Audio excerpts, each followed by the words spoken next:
Good evening, everyone. It's January 28th, 2025. I'd like to welcome you all to our special called City Council meeting.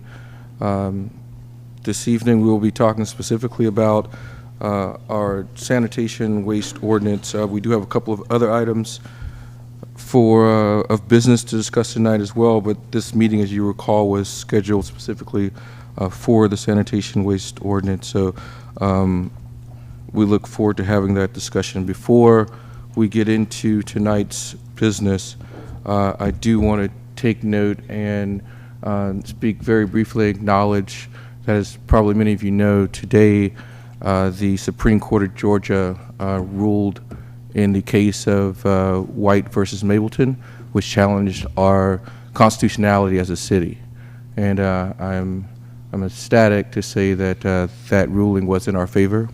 It was a unanimous opinion by the Supreme Court of Georgia that the city of Mableton was created legally and lawfully, and that it did not have any violations in that creation. So the city of Mableton is here to stay, and hopefully we will be able to move forward as one city, completely united in efforts to move forward and do what we need to do to serve these residents. So with that being said, I know our clerk is not in attendance tonight, but we do have Allison acting in that capacity this evening. So with that said, ma'am, would you please call the roll? Yes, sir, Mr. Mayor. District 1, Councilmember Ron Davis. Present. District 2, Councilmember Dami Oladapo. Present. Mayor Pro Tem in District 3, Councilmember Keisha Jeffcoat. Present. District 4, Councilmember Patricia Auk. Present. District 5, Councilmember TJ Ferguson. Present. District 6, Councilmember Deborah Herndon. Present. And Mayor Michael Owens. Present. All present. We have quorum. Thank you, ma'am.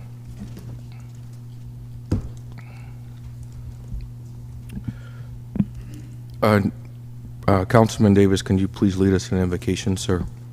Yes, let us pray. Heavenly Father, Lord God, we thank you for another day. We thank you for your grace, your mercy, your protection, your guidance, Father God. And we thank you for the verdict that was rendered today as well. So, Father, the decision, rather, we just thank you for all that you do. Continue to guide us as we move this city forward. Continue to bless our residents. Keep them, Father. Strengthen them and guide them in every way, and this council and mayor as well, and staff. In Jesus' name we pray. Amen. Amen. Thank you. Thank you, Councilman. Were there any comments cards taken up this evening, Allison? Yes, sir. I have one here Yeah, pledge. from Miss Denny Wilson. Another one of those. If you give us one moment, there seemed to be some misalignment here in our agenda. If you can, please stand for a pledge of allegiance. Councilman Ferguson, would you please lead us in that? I pledge allegiance to the flag of the United States of America and to the republic for which it stands, one nation, under God, indivisible, with liberty and justice for all.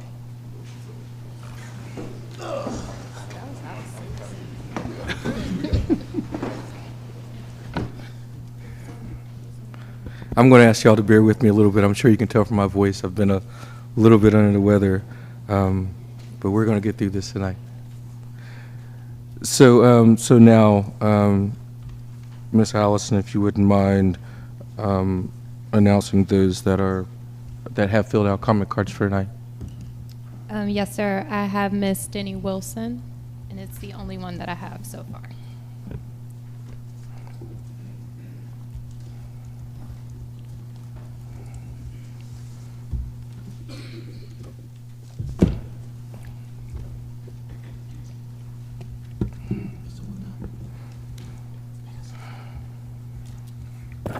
Good evening, Denny Wilson, District 2. Congratulations on your victory with the lawsuit. And I just want to let you guys know that moving forth, I'm hoping that you guys would take a look at Family Life Restoration Center. I'm here speaking on their behalf. And I know you guys have heard the news about the guy that was bulldozed in Atlanta in the homeless encampment. And I'm hoping that we don't have something like that to happen here in Cobb. Family Life Restoration Center, which is located on Mableton Parkway, has a capacity to at least house 19 to 20 some odd people. They've got 19 beds there. They've got a place for kitchen. They have a place for them to do activities, and and it sits back, off of the road from Mableton Parkway. So why waste 19 beds when we can house homeless people? And another thing too, I don't know why the county didn't open recreation centers. I mean, we've got 2 here in Mableton. We have one on Six Flags Drive, and we have one on Lions Drive. So because this meeting conflicted with the county's meeting tonight, I came to this meeting because I felt it was more important, because this is home, this is where I live. Even though it's in the county, I felt that this was more important for me to be at this meeting tonight. But going forward, this is what I want to see. I want to see community centers open so that we can house the homeless, because we've been running around finding food and taking blankets and coats and heaters and stuff for them so that they can stay warm. And thank God that we're at the end of the cold weather season, and hopefully we won't have any more below freezing weather. But I couldn't find myself sleeping soundly at night knowing that there were people like me who were living on the street with nowhere to go.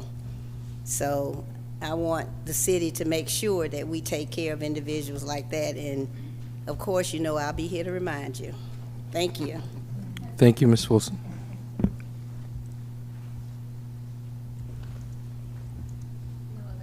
That's the only comment card.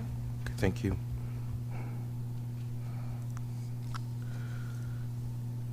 I think the next course of business should be to make sure that we approve tonight's agenda. So, Council, you've all been shared with a copy of tonight's special called meeting agenda. All those in favor of, or I'd like to accept a motion to accept the motion as written. I make a motion to approve the agenda as written. Thank you. Do I have a second? I second. Thank you. All those in favor of approving the agenda as written, please say aye. Aye. All opposed, say nay. Thank you. We shall proceed. Mr. Manager, well, our clerk's walking in as we speak. Oh, excellent timing.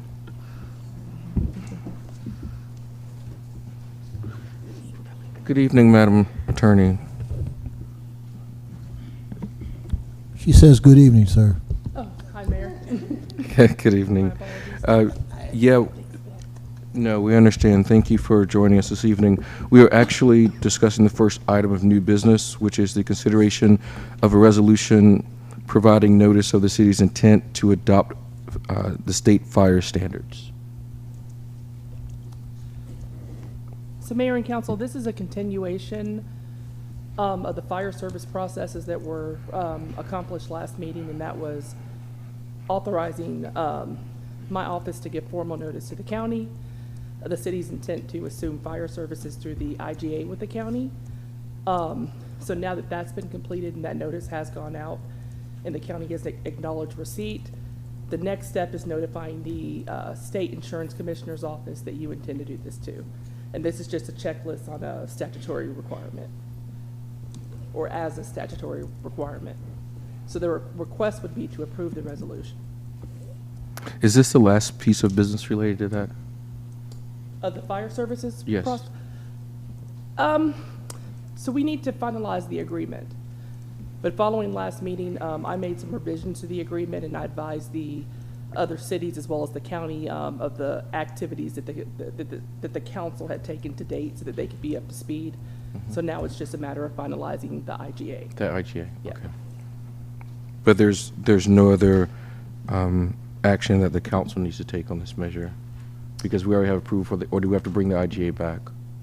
Yes, so this should be the last council required action on this Okay, item. that's what I was asking. Thank you. Council, is there any questions you have of the attorney?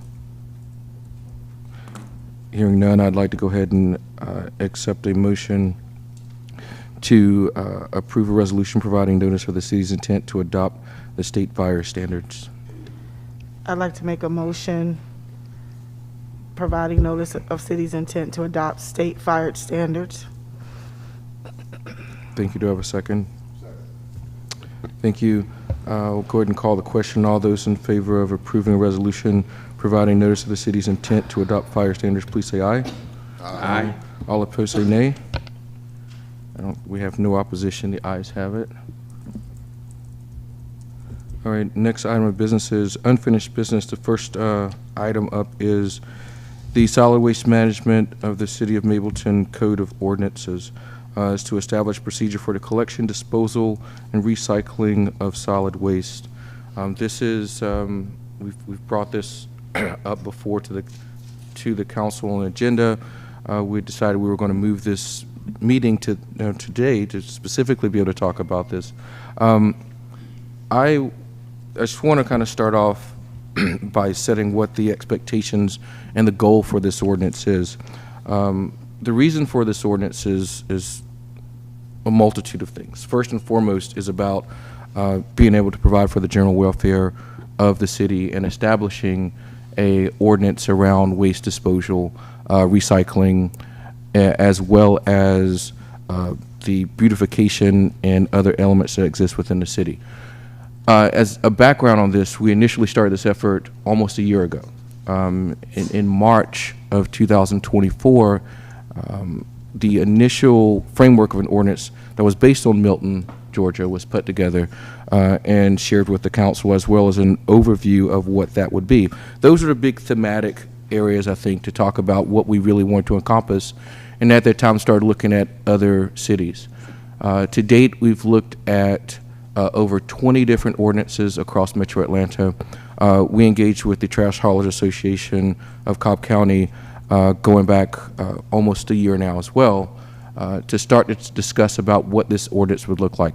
During the last meeting, we talked about what some of the options the city would have when it comes to trash service from an ordinance perspective.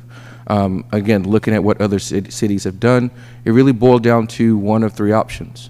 One option was to purchase our own sanitation trucks and employees and offer our own service. This is done by lots of different cities. Marietta does this, Smyrna does this, Ackworth does this. But as a new city, with limited resources, limited staff, we did not feel that this was the best way to go. Second option that a lot of cities take is to do an exclusive contract, whether they decide to work with one particular company and come to an exclusive agreement with that one company about what the services would look like and how much they would charge, and many of the other specifics around that. There are a lot of cities that do that as well. Austell, our neighboring city, does that as well. I think Peachtree Corners does that, several other cities. We did notice by doing that, many of those cities were able to drive down costs substantially, but were limited in their ability and scope because they were only working with one company. The third option is to do what's called an open franchise. This is where basically the city has oversight and registration, but largely the trash haulers get to conduct business in a open market, fair market situations where residents get to choose who their own trash company is, but a lot of the conditions in which those companies operate are autonomous. And so when looking through all of those and doing a comparative analysis, again, as early as over a year ago, and I think with a lot of the early discussions that, and asks from our constituents, was to allow people to continue to choose their own service. Now, I'll be the first to say, with that model comes limitations. The first limitation is you do not get to determine exactly what the fees are from an overall cost. Again, this is an open market scenario. I think the second thing is there are some limitations that we do not get to place on specific vendors. nor do we get to decide who is actually going to do work with the city. This is an open contract model. Anybody is allowed to sign up and participate in our open model. So that was kind of the approach of how we got here. We've had a distinct pleasure of being able to work with Brian Warren, who was here, the president of Cobb Trash Haulers Association, and we most recently brought on Emily Groth, who is one of our directors, who is responsible for sanitation, beautification, and waste. So there's a lot of information that has been shared, a lot of information that's been compiled and put together over quite some time. Now, we will kind of get into the very specifics of the ordinance, but I will say this, we did have a public hearing, and we did hear from a lot of people. What we did not hear from was from a lot of different haulers, and a lot of different people who had a lot of different trash services.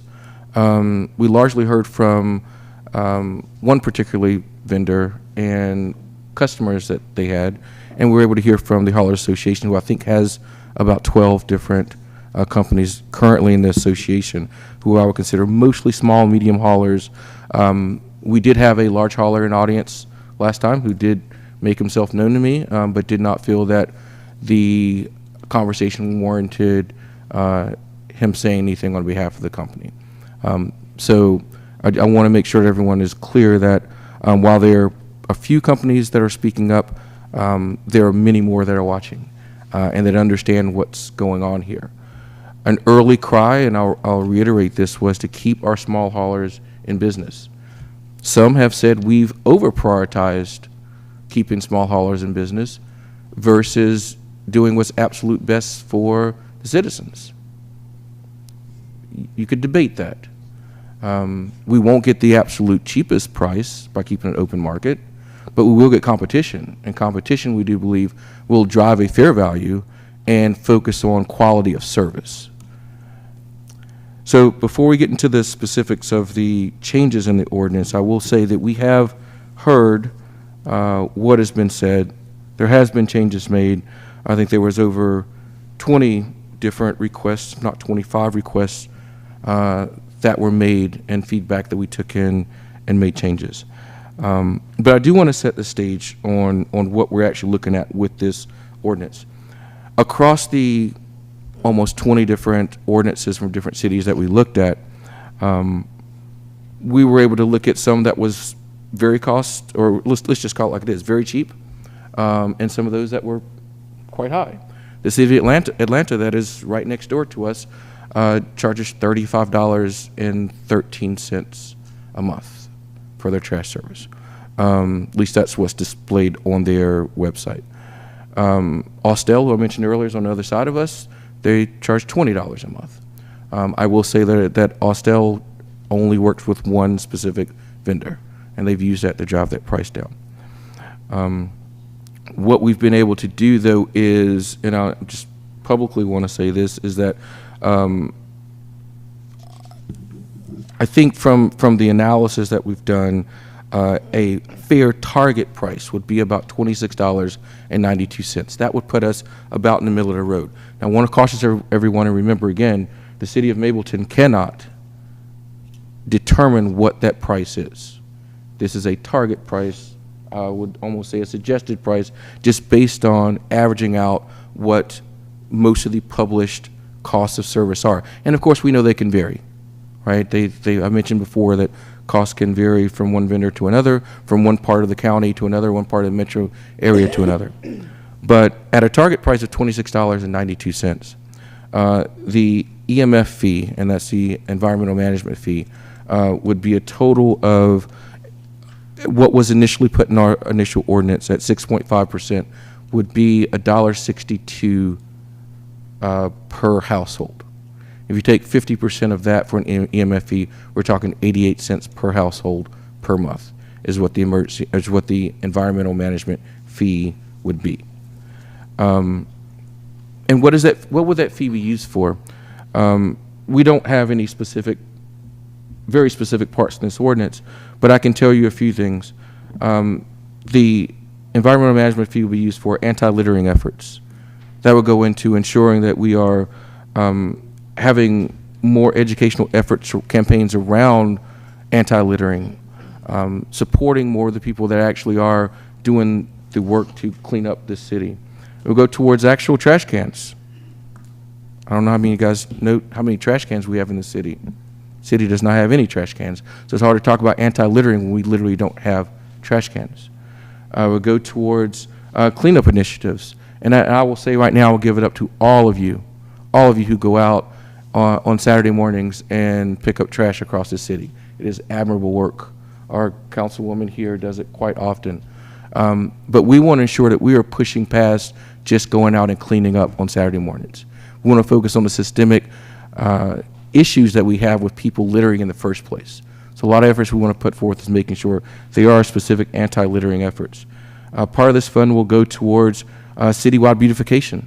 That's one thing that we've heard a lot about, is that, hey, we want to make sure that we know when we go into Mableton that we've come into Mableton, that it's that we have signage that's available, that there's landscaping, that there's enhancements that's made across the city where people can feel good.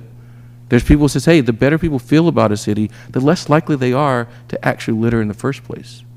So we want some of those funds to go towards that. We will shortly be standing up our Downtown Development Authority. The Development Authority will need to be funded. Part of this money can go towards funding that, which is downtown beautification efforts within our city core. It also includes doing commercial facade improvement grants, where we can offer our downtown business owners grants to where they can paint, where they can beautify their buildings, where they can paint, put in new awnings, new windows, things of that nature, which again will enhance and beautify our city.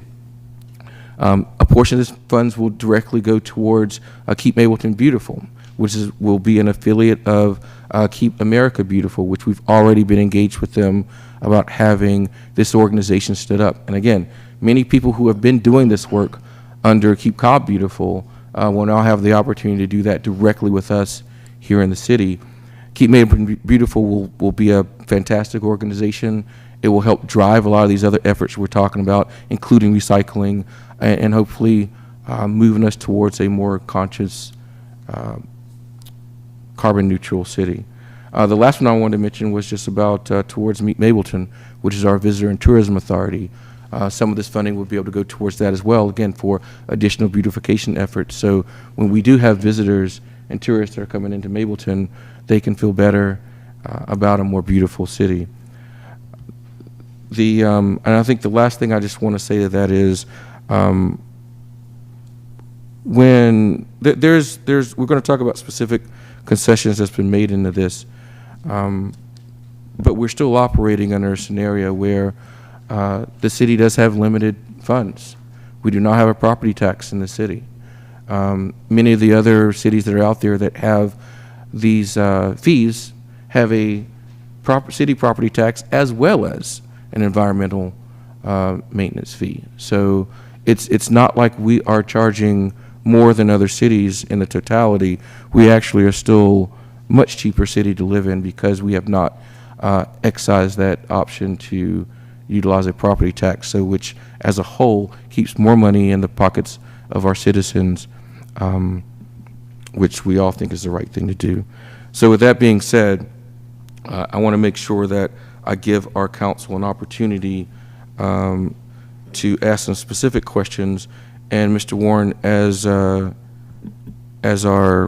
resident SME on this, will give you the opportunity to address things that may be brought specific to your attention as I see fit. Thank you, sir. So with that said, council, I know there were the final version of this that came out today, I think had had items that had collectively been asked for some subjective changes to be made. One of the first ones of those was the actual EMF fee itself, which, as you all know, was at 6.5%. That has already been reduced almost 8% down to a flat 6% for all residential customers.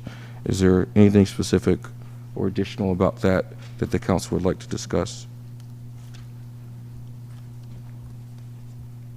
I'll go. But, Sure. So mask off. All right. There wasn't a change to the commercial environmental management fee. It's still at 13.5%. Do we want to address that at all? It was brought up in our public hearing that it was a little bit high. And I do want to reiterate that all of these fees, or environmental management fees, will ultimately be passed down to the consumer. I'd like to propose a 5% flat fee, environmental management fee in general across the board for commercial and residential. Sure. So let me address that. And Councilwoman, the reason that the fee of 13.5% is still in here and we did not reduce that is that, and again, this is just being very transparent, has been trash haulers that have offered to pay 20% on the commercial side as a standard rate. And again, we want to ensure that we aren't putting ourselves in a compromising position to allow other haulers or large haulers to come in and truly undermine what we think we're trying to protect. And so if there are other entities that are willing to pay 20%, I think that speaks clearly to the fact that 13.5 is reasonable. I think it's also relevant to know what commercial hauler said they were willing to pay that. For one, it's not the hauler who is paying the fee. It goes down to customers.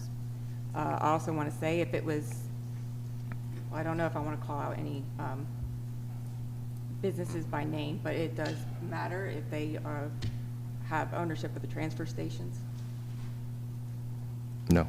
I think another thing to consider with that is we have Brian, our SME here, and I think we consulted him for a reason, and even he thinks the it's really high. Mr. Warren, if you please.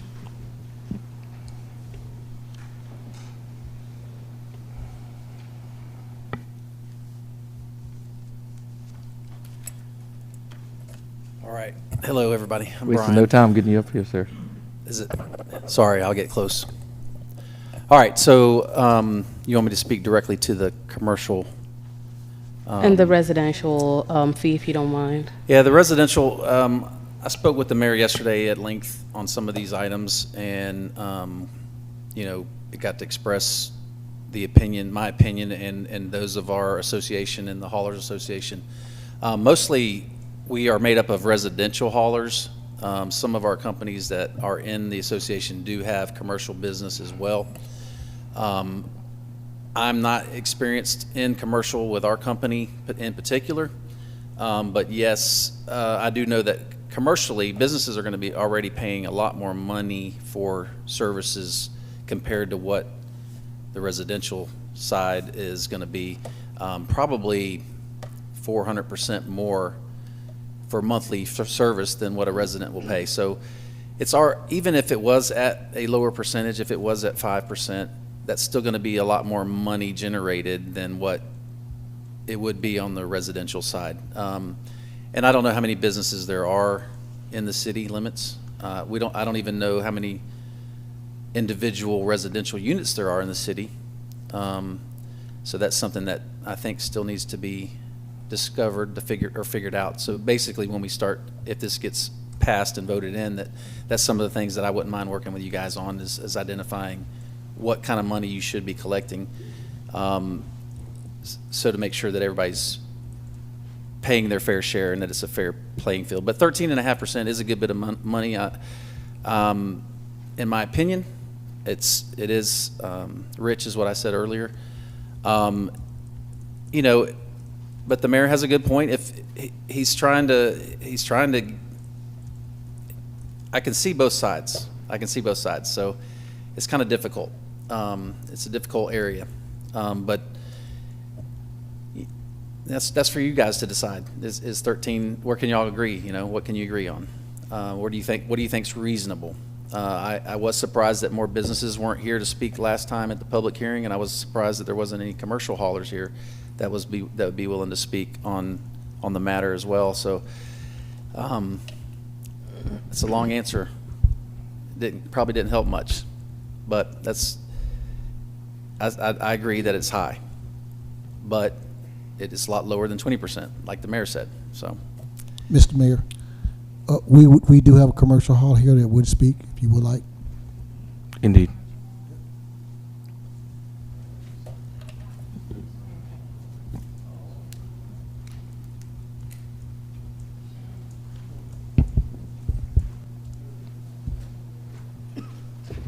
Good evening. Good evening, Mayor sir. and Council.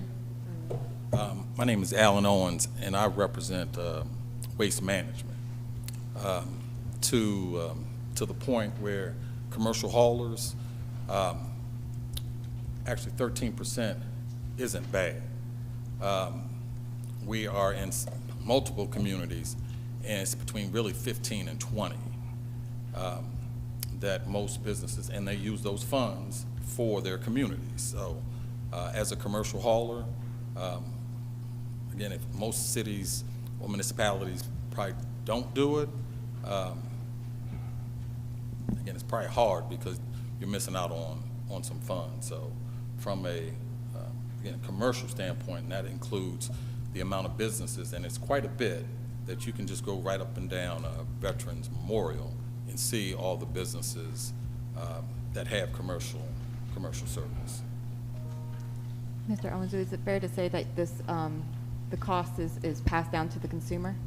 To the businesses and, say, tenants of apartment complexes and those who use commercial waste? That's correct. Okay. But to Brian's point, that number of what they're paying commercially benefits the city more than that 6%, because it's a lot higher number. And waste is needed throughout the city. So again, tire removal, illegal dumping, all that are services that are needed that other cities and municipalities use those funds for. I'm just curious, from your knowledge, is it primarily large trash haulers like Waste Management that does commercial trash, or is it a mix? It's a mix, depending on the area. Obviously, we attend some of the meetings, but we offer residential service all throughout, the metro area. So cities south, cities north, Roswell, we offer residential service for. But again, from a commercial, I figured I'll just kind of talk on commercial and let your subject matter expert on the residential side speak. Thank you, Mr. Owens. Okay.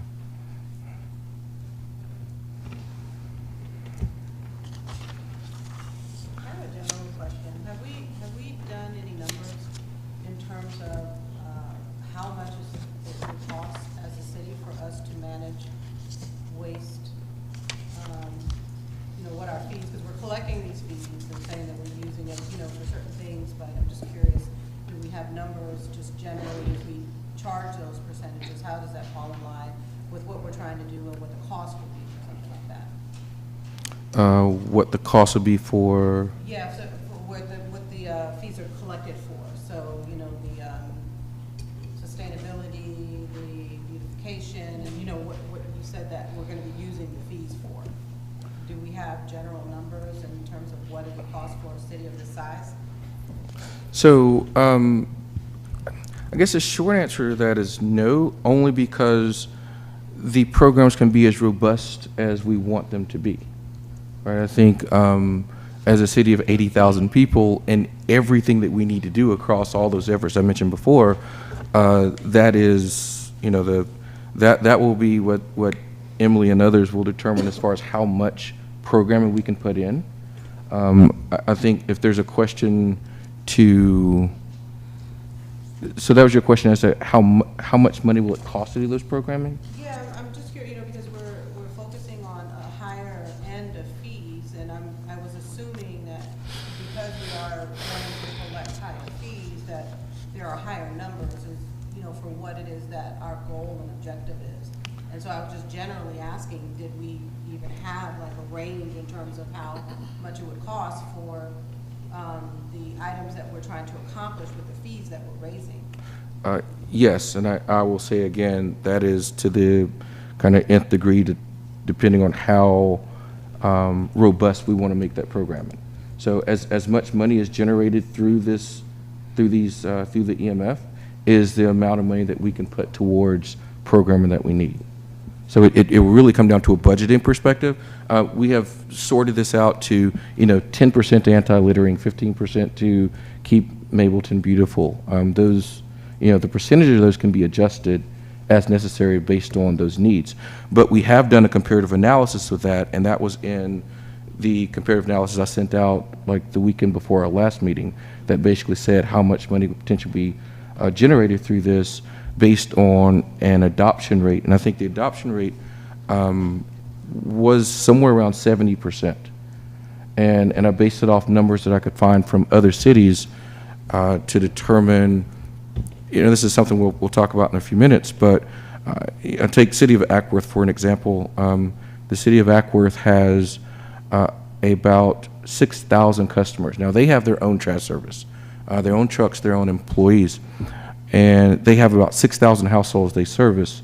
Well, their population is 20-something thousand. So obviously, every single person in the City of Ackworth does not have trash service. So that was, gaining numbers around what that would look like. I think we ran two models for Mableton about what that number would look like, whether it was an adoption rate of 21,000 households or 24,000 households. That's about, I think that was roughly about 60 to 70% adoption, which means that's how many people have services right now. Now, we don't know, and I guess I could potentially ask Brian if he has an idea, but I don't think there's anything right now that can tell us exactly how many households in Mableton are utilizing trash services completely. So even Mr. Warren, when you talk about basically doing an audit, if you will, the numbers we have is based on approximately about 70% of people actually having, or 70% of households actually utilizing the service. Yeah, so it always baffled me that there are some people that don't want to pay a garbage service, but they'll haul their garbage to the dump once a week, and they end up paying a lot more. Not to mention the flat tires they get in the disposal site. It's always baffled me. But I would say I would think that probably 95% of single-family residence or townhome in the city of Mableton does have service. Were you saying that you were thinking that 70% would only have service through a provider? The numbers I based was on not everyone having service. Right, okay. Right, and that's another discussion to talk about. I think it's a high percentage that do have service. I would say it's a very large percent. I mean, there might be some that are sharing services, which, technically is probably illegal, theft of services, like the two neighbors will use one can and split the bill, something like that. There might be some of that going on. There's some giggling out there, so. Do I? There's some giggling out there, so. Sorry. I know nobody. We might have some offenders nobody in the here room. would do that. But it does happen. It does happen. Mr. Mayor, It's not illegal? Oh, okay. It's maybe a moral thing, is that what you're saying? Mr. Mayor, Mr. Manager. if I may. Please. Ms. Herndon, were you asking about how much some of the programs we're talking about would they cost? Was that your question? Yes. Okay, so our rough estimated right now on our budget for our sustainability, waste and beautification is right at $500,000. We had 414,847. That was a very thin, conservative budget with $10,000 a year allocated for conventions, meeting, training. I can tell you very easily, if some of the ideas that I've had a chance to talk to our director about charm centers, understanding, and I know both the commercial and the residential subject matter experts will agree with me. It is a very expensive thing for haulers to handle recycling. They'll do it because the ordinance requires them to do it, but there's really no money in recycling. So what typically happens is that a hauler may make that prohibitive in price, and then citizens demand it. So this doesn't even include, for example, if we decided to do a charm center, which would be a local place where our citizens can come and do recycling. There is so many things we could do for the beautification of our city. So no matter how much money that we raise there, I guarantee you we would spend we could spend all of it. We were even talking about an agricultural education center that would help people utilize their own yards and areas around them, and grants to help people beautify the front of their subdivisions. There are so many things that you could do to even incentivize homeowner associations, businesses, to improve their facade. So at a minimum, about 400,000 is what we budgeted, and that was very conservative, but I could easily see us, if funding's available, to invest in Mableton's sustainability, recycling, waste, beautification, keep Mableton beautiful. It could easily get up north of 900,000. Mayor, Please. may I add to that too? So Councilwoman, you're basically gonna have three components to that. And that's gonna be the administrative component to the cost. And that administrative component is gonna be the processing of applications, the reviewing of contracts, just, getting everything finalized between haulers, your personnel, salaries and benefits, and just depending on how many personnel that you implement, that you bring in to implement this. So that's gonna be your initial admin costs, and then you're gonna have your oversight costs. Your oversight costs are gonna be your staff necessary to review the quarterly reports, because every quarter you're gonna have an influx of fees that come in, you're gonna have an influx of reports that come in. So it's reviewing those reports, it's making sure that they're compliant and they're consistent with what the staff understands to be state, local, federal requirements with respect to sanitation and waste. It's assessing those reports, and then it's also, the oversight is going to include your code enforcement oversight, which is going to be code enforcement officers, because you're putting a lot of teeth into what you can and can't do in Mableton with respect to throwing out trash where you can put it, having to have, haulers, et cetera. So you're going to have people who actually go out and issue citations, and work with the, citizens and residents and talk with them, as well as, municipal court staff. So you're going to have a component of, judges, and you need a solicitor to prosecute these when they're brought before the court. So you're going to have that oversight component.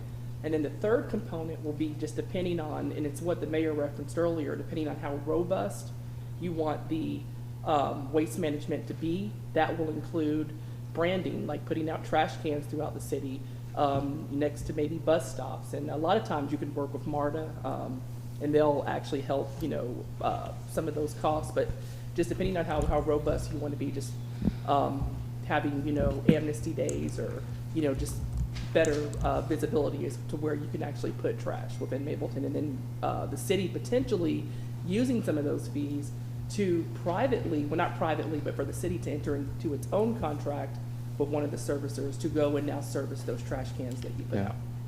That was one of the things I put in there as well, was that when I talked about having trash cans, well, now you have to have someone to come and collect the trash from those city trash cans, as well as the bus stops. And I've had some conversations with Cobb DOT about that. Cobb DOT, Cobb Link, not MARTA, ma'am.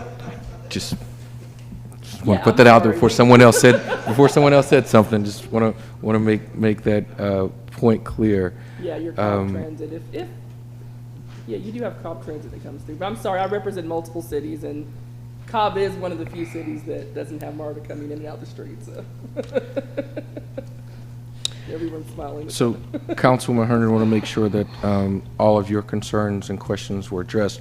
I know that you had asked before that, and I tried to address this earlier, like why can't Mableton be a true leader and have like the lowest costs in the city or in the metro area or even the county?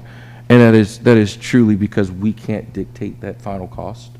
As a mayor and council participating in an open market scenario, that's something that we just can't do. We can try to incentivize. We can, my goal of saying, hey, a target amount is really still just a suggestion, right? The overall ability to have competition is what hopefully will drive costs down.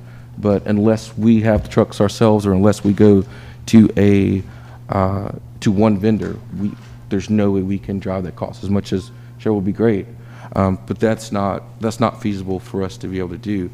And then I think the other ones have been answered as far as the county just charges a licensing fee or permit, and why aren't we doing that? Well, that is where we do want to be different. You know, simply permitting has not led to a lot of success. So we do want to make sure we go past that, and have some level of oversight. And you know, I don't know for certain, but I don't know how robust the county's permitting process was. But with us, I want to make sure that, you know, I think we as a whole want to make sure that the haulers that are operating within the city are registered, they're inspected, we know what's going on, and there is that feedback, as well as the city attorney mentioned, there's fees, right? There's some teeth in this.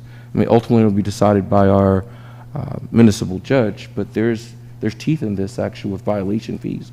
Because I can't tell you how many times I've been called, not necessarily about your company, Brian, but I have been called by a lot of different residents who aren't happy about this or that. I've literally gotten between, you know, arguments between the customer and the vendor. And that's a place that I don't want to find myself in, nor do I want any of our council members in. So we have a violation sheet that's in the ordinance that basically says, hey, if you do these bad things, there will be a violation fee. And then they'll get cited and go to court and things of that nature. So I think this strikes a balance between trying to protect our small haulers, but trying to make sure there is some competition there, but also having a scenario to where we can try through the open market to drive down costs through competition. Mayor, I have a quick question. So besides the concern that I have about the residential 6.5% that was ultimately brought down 0.5%, I still strongly recommend that we go with Brian's recommendation of 5%, because this fee is ultimately going to, number one, get passed down to the residents, and number two, it appears from what we heard in the public hearing that the small haulers think this fee is too high and should be at 5%. And also in the analysis that you sent, a lot of other cities have it at 5%. So I still, if I'm being honest, don't know why we couldn't bring it down to 5%. Sure. But that's a concern that I had. And number two, I know I've discussed this with you and the city manager, the requirement of having each resident working with a contracted hauler is also a huge concern for me, because we have seniors in our community who, some of them have reached out to me. They currently do not have a hauler that they work with. So now we're requiring them to add, you know, additional bills to their fixed income. We also do not take into consideration residents who have businesses in Mableton, which take care of their trash at their businesses. We're already paying the commercial fee. And also residents who, like Brian said, haul their trash to the disposal. We also do not take that into consideration. So all of these people are going to be in violation of this ordinance and can be cited, even though the city manager says we probably won't have time to go cite them. But it still puts them in violation, and they know they're in violation. Sure. So let me address a couple of those things. The first one about the fee. From the very beginning, that 6.5% was put out there, which we've now put in here 6%. Something that our Emily Groth, one of our directors, have mentioned is that whether you talk about, and I appreciate you looking at the comparative analysis. It did. Thank you. So John's, let's see, what are some of the cities? I don't want to misspeak now. But some of the cities that were specifically called out in there that are using 5%, those provisions were put into place 10, 15, Emily had suggested maybe up to 20 years ago. So if you're talking about a percentage that was put in their original ordinance for this over the last 20 years, just talking about inflation alone, 6.5 did not seem to be overly high, especially burdensome when you look at those specific cities. Each one of those cities, Milton, who has a 5% rate, but they also have a millage rate of 4.39%. Johns Creek, they have an EMF of 5%, but their millage is 3.6. Sandy Springs has a 5% EMF, but their millage rate is 4.371. City of Mableton will have a 6% EMF with a property tax of 0%. But again, we're just up and coming, and we should craft like unique solutions that work for our city. We're new, so we should take this into consideration. Duly noted. Yeah. The second part of that was around requiring trash service. So the first part of this ordinance, and I want to be careful, there's two different sections there. The first part of it says that people in the city of Mableton can only or must have a trash hauler that is a certified vendor, right?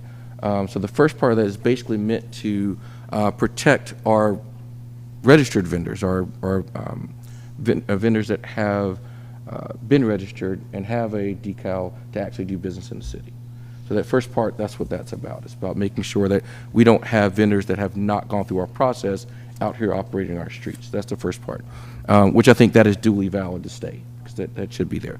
The second part about that is, the second part later in the ordinance does speak to everyone should have trash service itself. Now, there were exceptions that were carved out to that. And some of those exceptions spoke to if you take your trash to County Services Road, everybody that goes to County Services Road, if you've ever been, you get a receipt every single time. You can't dump there unless you get a receipt. I was just there this past Saturday. And if you have a business, you should be able to show that you have a valid contract. Those are not in here. Madam Attorney? The exceptions are not here. The exceptions for not having to secure residential service? Yes. Right. It's only one I see here, and that is for those who are sharing trash services. Yeah, if there's any additional, we can always add them if you just let me know what additional you'd like. We had proposed exceptions in there for, Yeah. If you're going to county services to dump, Right. you can provide chits for that or receipts. If you have a business. Where you're dumping your trash. If you have a should business also- and you're a business owner and you have a valid service with that, with a vendor, with a valid vendor. And I think the own last business. one that the city manager and I spoke about, and Emily as well, is if you are a repeat offender, and that is the only time where you get cited. I can speak to, I think it's 12B, and it says nothing in this, I think, ordinance, and I'm paraphrasing, shall prohibit a member from taking their trash to the solid waste. And I want to clarify something to Brian's point to make sure that even the audience understands, no confusion. What Brian was talking about is bona fide theft. That is people taking their trash because they don't have a trash service, and they go behind Publix and dump in their trash can, or they put their trash in someone else's can. Now, what we talk about, some of our citizens, there's an agreement between two citizens to share a service. So we must first distinguish, there's a difference. What Brian was talking about and some of our citizens, so there may have been some confusion there. Brian is talking about people who actually steal trash services instead of paying for it, and they'll come up and throw their trash in somebody's can when they think no one is looking, or go behind Publix and do that. But then there are also citizens, like you say, citizens who decide, hey, I don't have enough trash per month, so I'm going to help pay for my neighbor's service, and we share a can. Those are two different things, and I believe that exception covers that. And then the provision we were talking about is that the reason that initial language was in there is that if we have a repeat offender or someone who's abusing the system, and believe me, there are people in Mableton who abuse trash. We see it every day on emails, and we're watching them. Code enforcement is coming. I'm just going to put that out. But if we find a habitual hauler a habitual trash offender, we wanted the clause to be able to state that we could require them to have a trash service. Now, Right. and as I stated to Ms. Oladapo, the chances of us going knocking on the door and seeing, do you have a trash service? I'm just going to be very honest. No, we won't do that. But if that clause is null and void, or if it's a moot point, if it's not in there, as long as we have the ability in this ordinance, either through municipal court or through this ordinance, that if you are a repeat offender, we can require you to have trash service, I think we'll be okay. Yeah, because my concern, again, is for those who currently don't have trash services that are now in violation because they don't have trash services. So that will protect them, knowing that they're not in violation unless, they're a repeat offender or they get cited, whatever the case So may be. what other use cases did you have if they don't have trash service? What are they doing? Yeah, some of the seniors don't have trash services. Some of them have their children come pick up their trash and help them dump them, or their children have businesses that they take their trash to, and so on. So, I mean, it's different scenarios that I've heard. Sure. Yeah. I think, Mr. Warren, you said you're thinking there's about 95% of people in 95% of households, I right? could be way off, but in my experience, over 30 years, I have never seen a large percentage of homes that do not have service. And it can vary from different areas, different cities. And Emily might be talking to Mr. Tanks about this right now, but I thought there was a provision in here that allowed people to haul it away themselves. There wasn't. Right. Yeah, there was. Yeah, it's not in There here. was. Yeah. Yeah, I read that. Is that the recent one, or is this? Okay, why is this? Okay. Which section is that? 1231.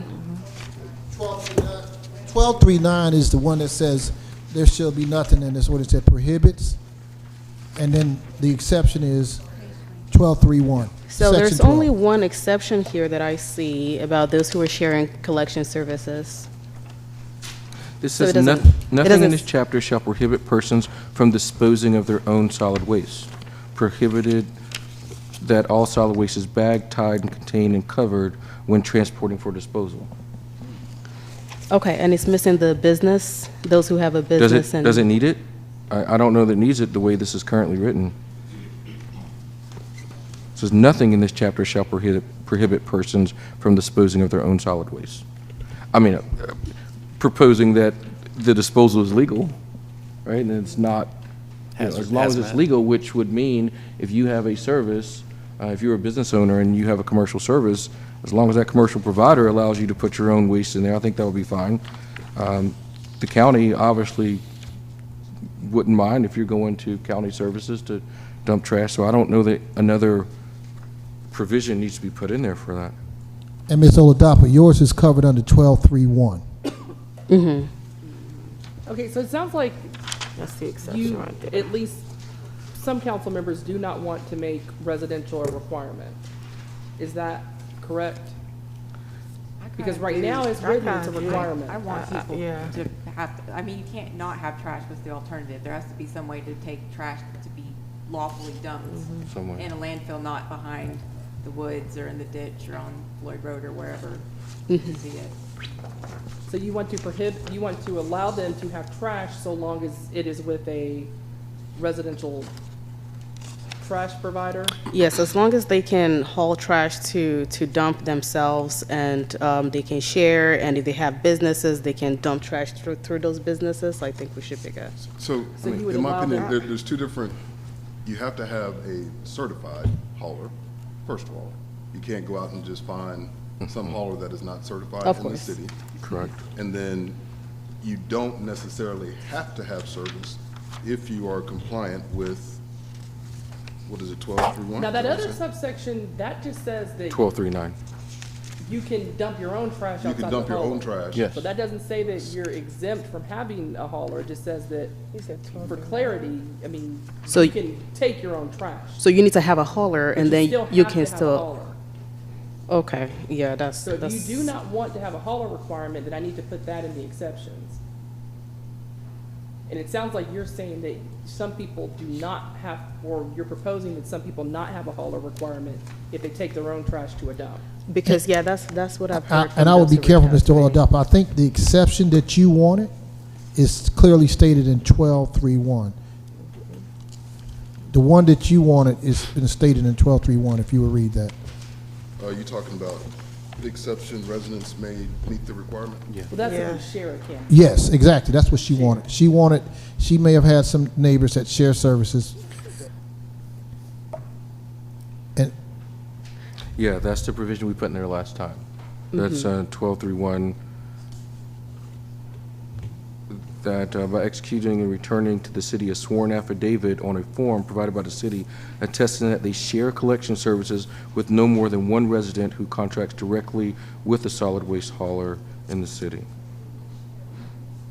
So we're saying residents can still go dump that trash, but they have to be contracted. So, I mean, I think that's what I'm saying. If you had a citizen who was decided that they want to share service with a neighbor, that exception doesn't require them to get two services. That exception allows them to share a service legally, not. As long as they have yeah. There's an agreement between the two neighbors, not sneaking next door and throwing your trash in somebody's can.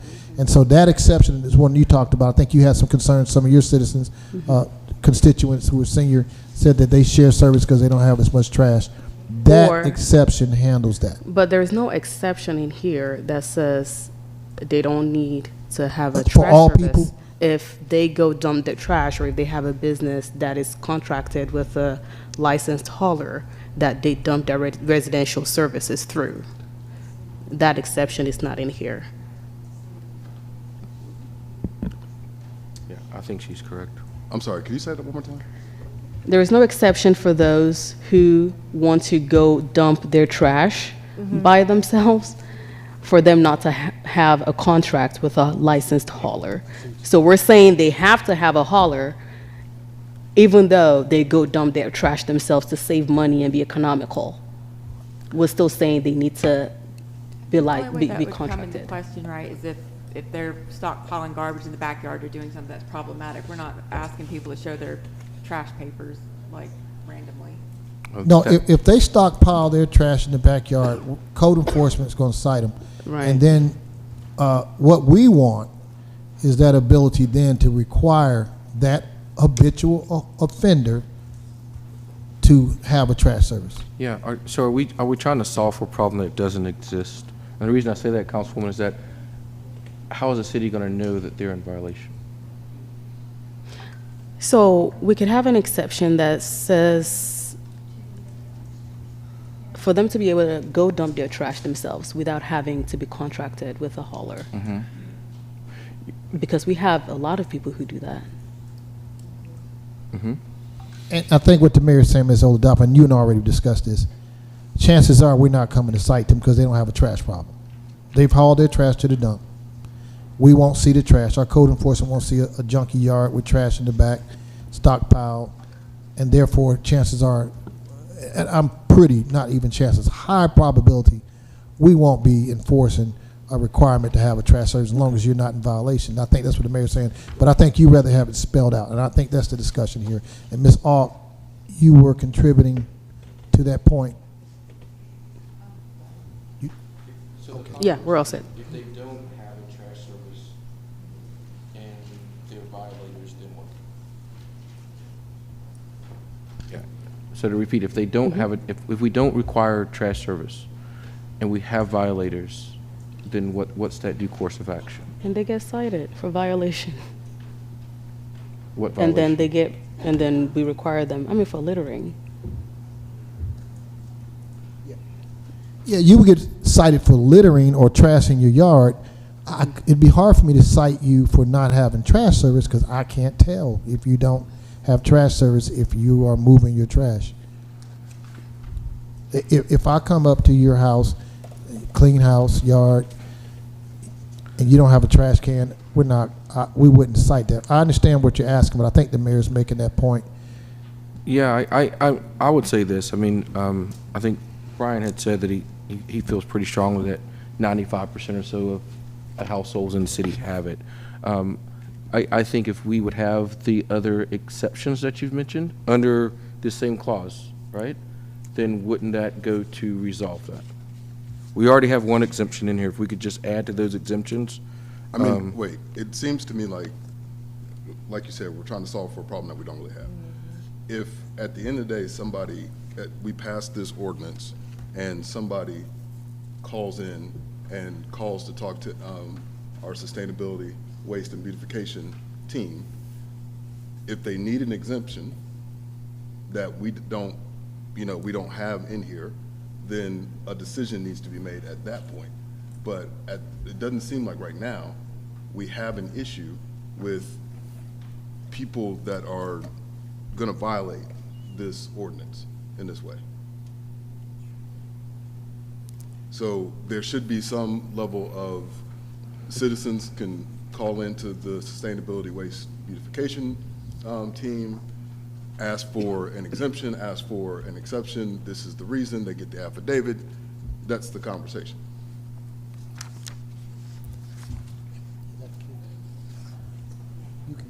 What's the intent to have everybody have to have a service? Just to keep litter and waste and stockpiling down? Is there an issue of that now? Is there an issue with litter? Stockpile? Well, the litter's not going to go away just if everybody has a hauler. People No, still going to throw stuff out we the can window, enforce, let me just say this. This is not theoretically or practice. We have a citizen right now that's putting a dent into littering because of their actions with code enforcement. Behind Twin Hills over there off of Riverside, there was a historical area that was folks were dumping right there between those townhomes. One of our citizens took it upon themselves, started going pulling addresses, and code enforcement started lighting their butt up, and they cleaned that area up.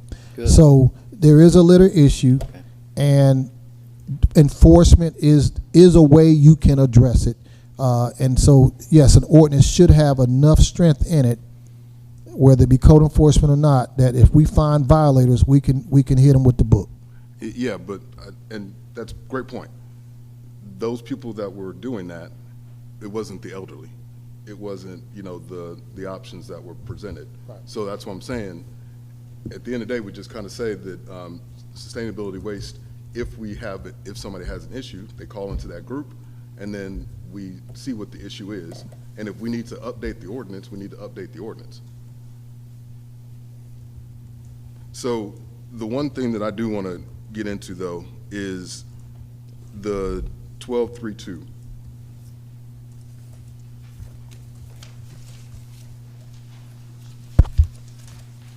Ms. Hawk, did you have something you were getting ready to say?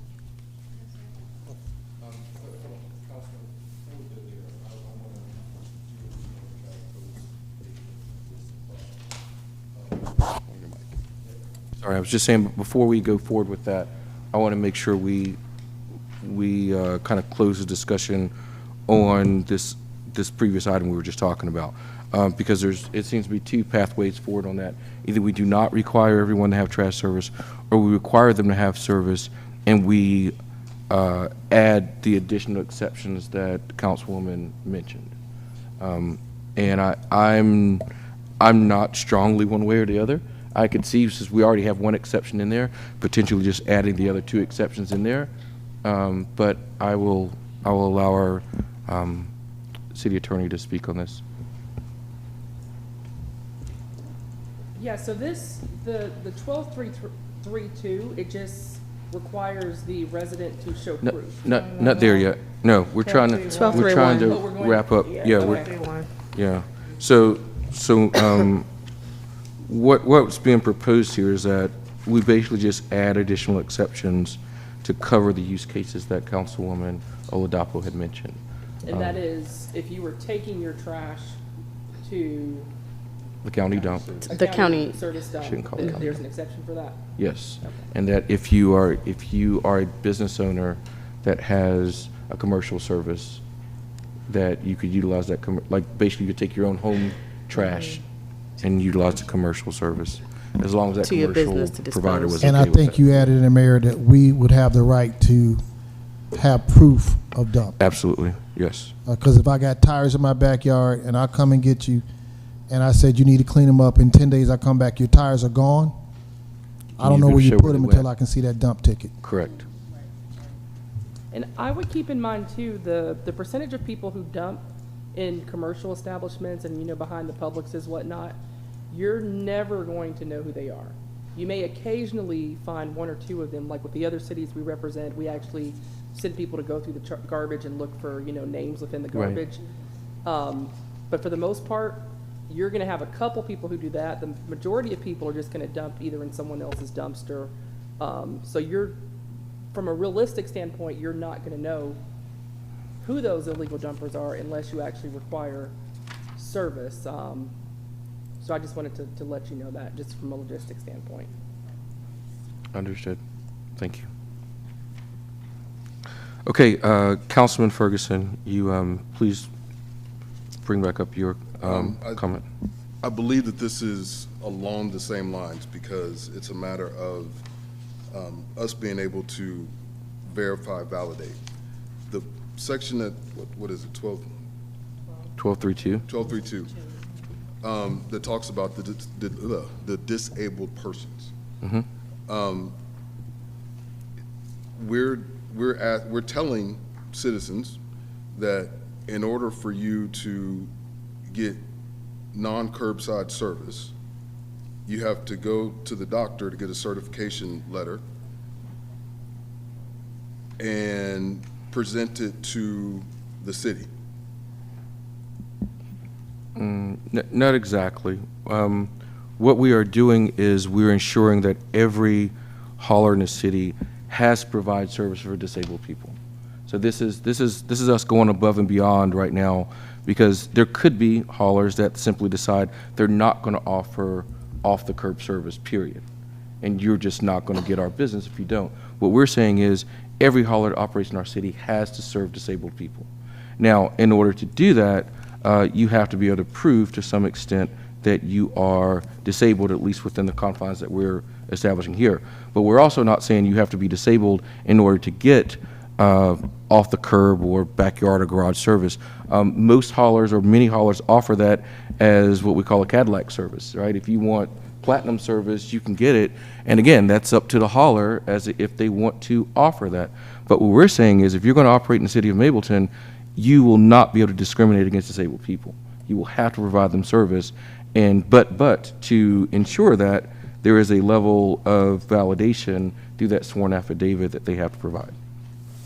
So I guess to further that, I remember when I was campaigning, I met Fat Matt, and he told me I could call him that.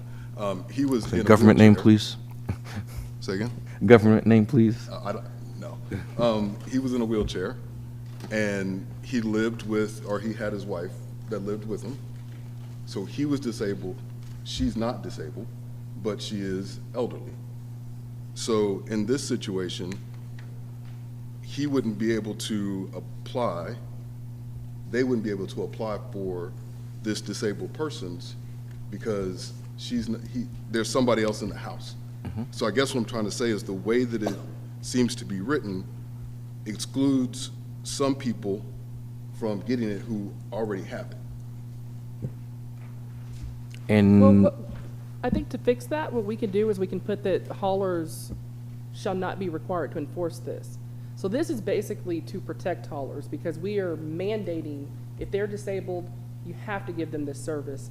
And what we don't want is we don't want someone who is not disabled to find this out and then just to get curbside service, you know, tell the hauler I'm disabled, and now they have an increased number of people. So it just gives the hauler the protection of requiring proof, but I can put language in here that says that the haulers can self-exempt their customers from this requirement. So that Yeah, and because even when Quality was here, the same thing was brought up, where that non-curbside service was something that that they offer, and they just do it out of the kindness of their heart.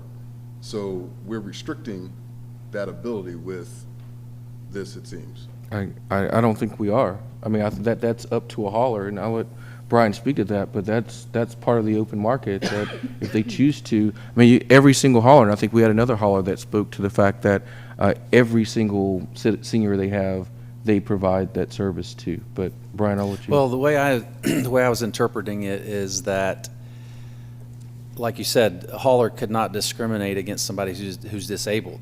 And if they needed to prove it, like if a hauler denied them service, they could call the city and say, hey, I cannot get my can to the street. My hauler will not come to the house to pick it up.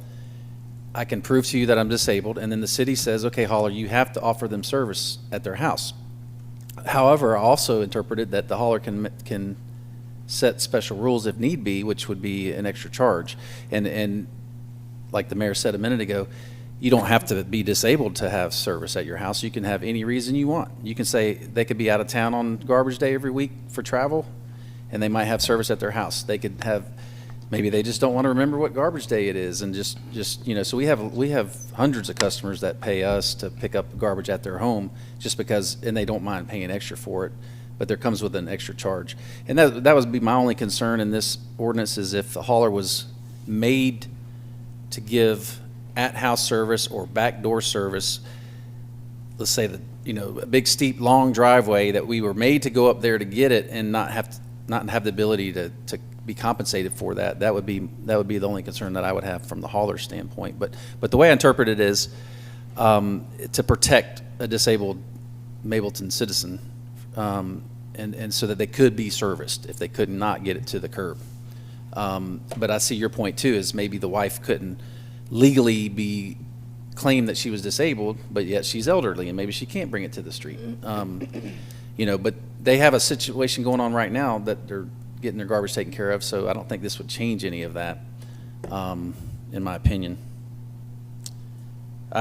From the hauler standpoint, I don't think we would have an issue with this in the ordinance. Thank you. But I do see what your point is too, protecting your constituents. So the other piece of that, and we'll come back to it, but the other piece of that is number 4, 12324. Do we need to make sure that we have in here the word recycle? Because we stipulate solid waste, recovered materials, bulky waste, and all these other things, but we don't necessarily draw out the word recyclables.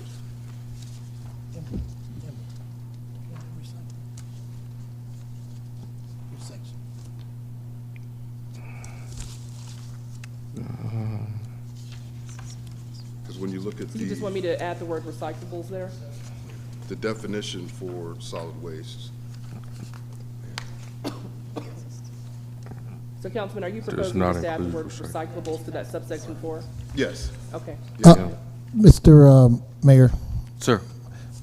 it may not say the word recycling, but it says residential recovered materials. That's the synonymous with recycling.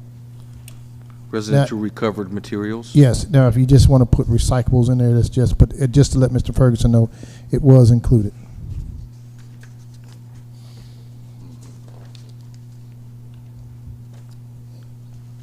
Section 1232-2, number Yeah. 4. I see that. I was just looking at to see if that was a defined term in the ordinance. Recovered material is a defined term that says it could be reuse or recycling potential, feasibly used or recycled. It's on page 7, bottom. Yeah, the bottom, yeah.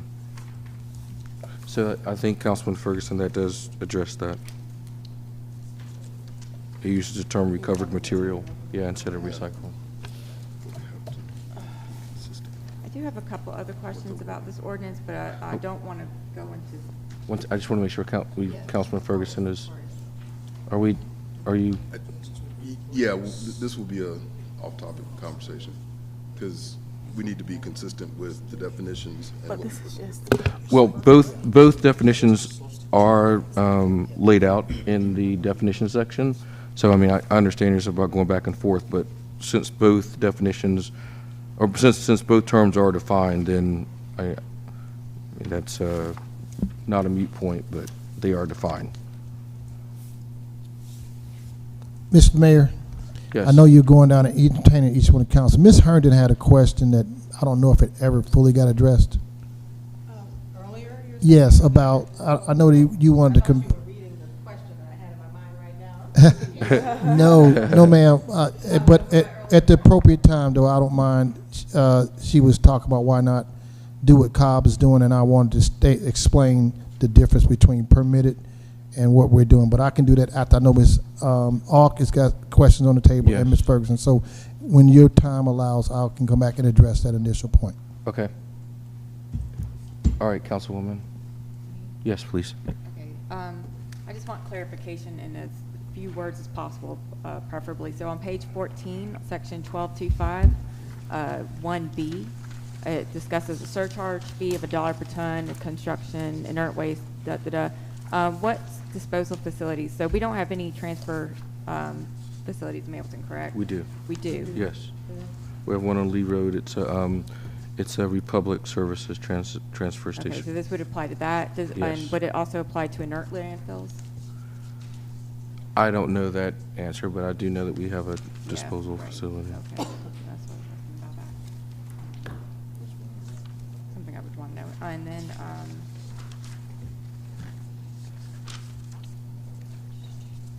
so as far as the registration fees, so that's in addition to a business license, correct? Correct. The registration fee, and I didn't mention a lot about that earlier, but we've made significant concessions in that. The initial registration fee was $500, which we then lowered to cut in half to $250. After that, we have now gone to a graduated rate again to compromise, to lower the barrier of entry is what the goal was, particularly for our smaller haulers. So it would take the registration fee all the way down to $115, which again cuts that fee in half, so 75% lower than what it initially was. And then that's tied to their previous year gross receipts. So it really does lower the barrier of entry for our lower haulers. And there's some logic behind that. Your larger haulers are going to have more trucks. That means more inspections. There's going to be more work to actually go through the registration process and ensure that they've been validated to be operating on our streets. Whereas smaller haulers, the general consensus is they won't have as many trucks. Right? So They won't is have as this many every things. year? It is, yes, ma'am. I think that the lowest rate to that is $115.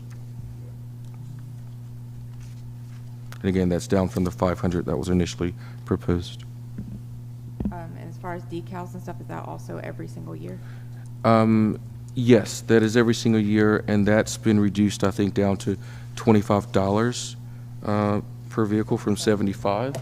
Yeah, so that was a pretty significant reduction as well.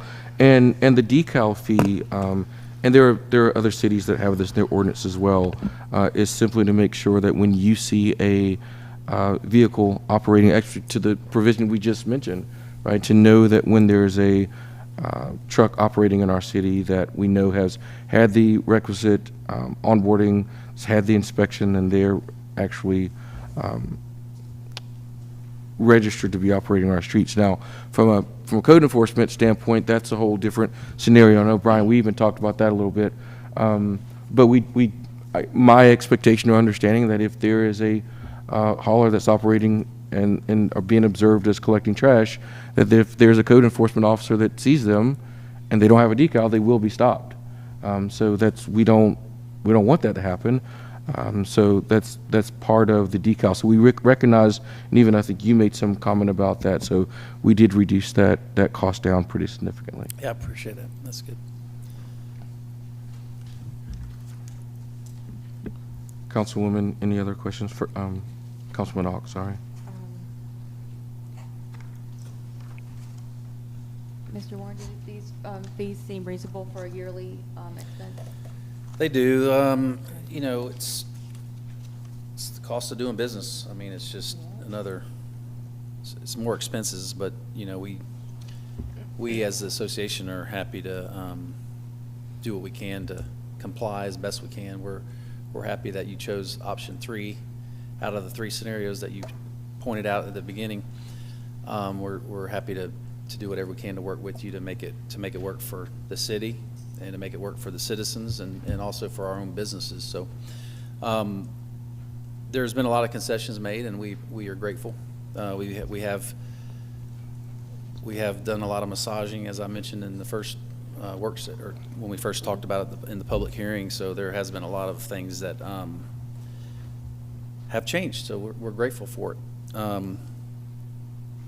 Yeah. Not everybody's going to love it.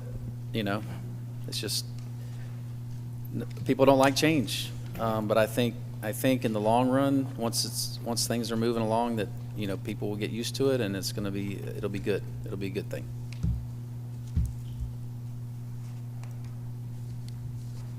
Thank you. Madam Attorney, there's one suggestion that I wanted to make with the contract renewal fee. That should align with the application fee on a yearly basis. So that renewal fee should be what they're on that graduated structure.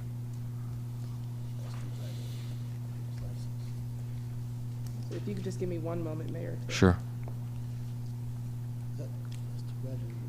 And based off of gross revenue. Yeah. So whatever this is, this Should the be, same. okay. It's on page 30. Okay. Thanks, I see it. You see what I'm?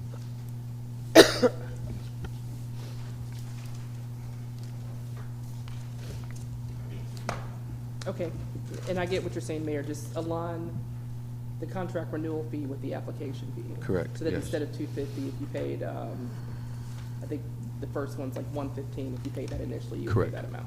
Exactly. Okay. Okay. Great. All right. Let's continue to move on.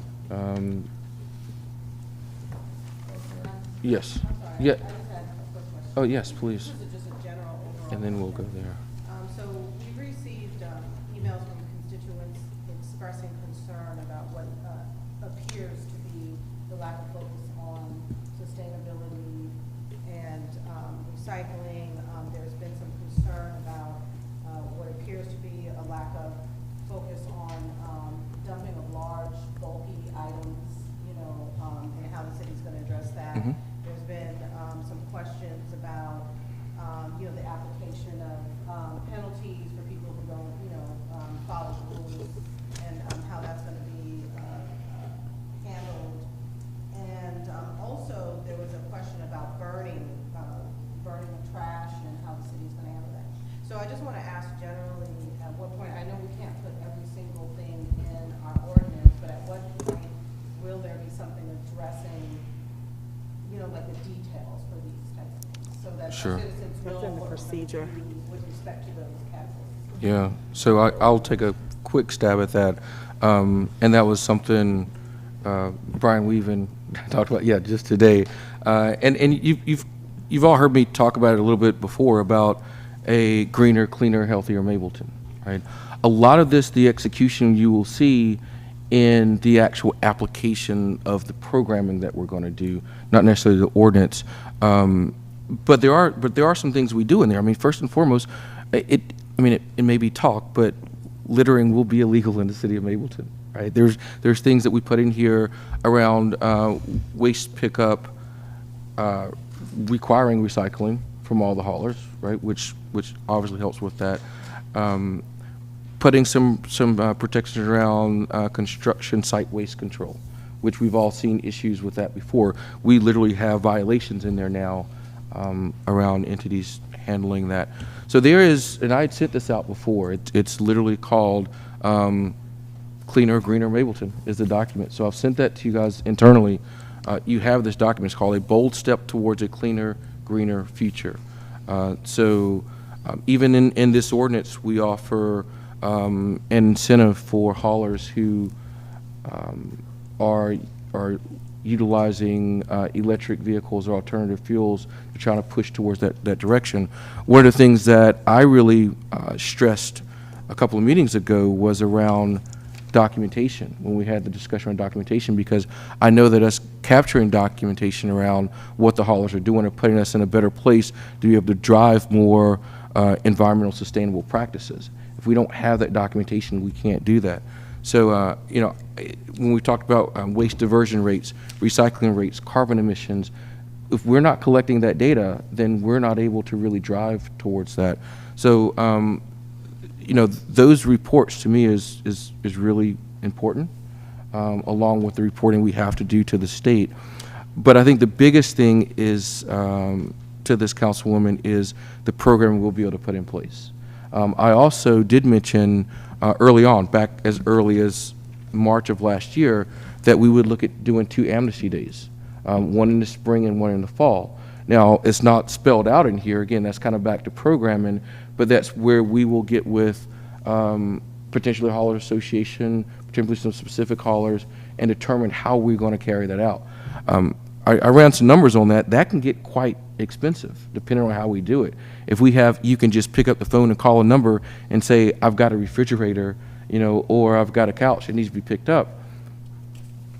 That could get very expensive, considering we have about 40-something thousand households. And Brian, I don't want to guess how much that would charge if I called you and said, hey, come pick up my refrigerator. Anywhere from $75 to $100 is probably average. Yeah. Depends what company you call and how much they spend on marketing. Yeah, so that alone is a very expensive price, and I've ran the numbers on that. To do that twice a year could literally be hundreds of thousands of dollars. There's other opportunity we have, and I did talk with the transfer center about potentially being able to have some days where people go to the transfer center. They weren't very amenable to that, simply because there's trucks coming in and out, and to have residential cars and trucks coming in may not be advantageous or the safest thing about it. But those are things that we've put in place, or we want to put in place. And I think the amnesty days will go a long way towards doing that. But again, that's back to the programs that Emily will be putting together to make sure we have more of an environmental approach. So I do appreciate that. And I think along with that was the same concern about maybe we're leaning too much into the small haulers. But again, like I said, that's debatable, but I think we're making the right choice. Right, I just bring it up because, you know, oftentimes we get emails, you know, asking, well, I don't see this, you know, what is, and I think Sure. people are looking for application in the sense of, okay, what does burning look like in the city of Mableton? And when they look at the ordinance and they don't see, well, you can only burn between this time, and you can only burn these type of materials, they don't see those details, then, you know, there's a appearance as though it's not addressed, or it's not something that we're looking at. So I think I just generally wanted to know, like, as far as the city of Mableton is concerned, when we're addressing these issues, where would our constituents be able to find, or at what point will they be able to find those actual details so that they know that we're addressing some of these other issues? Mayor, Mr. Mayor, yeah, let me address those specifically. We have an IGA right now to have an agreement with Cobb County Fire Service, which already has in their code what's called authorized and illegal burning.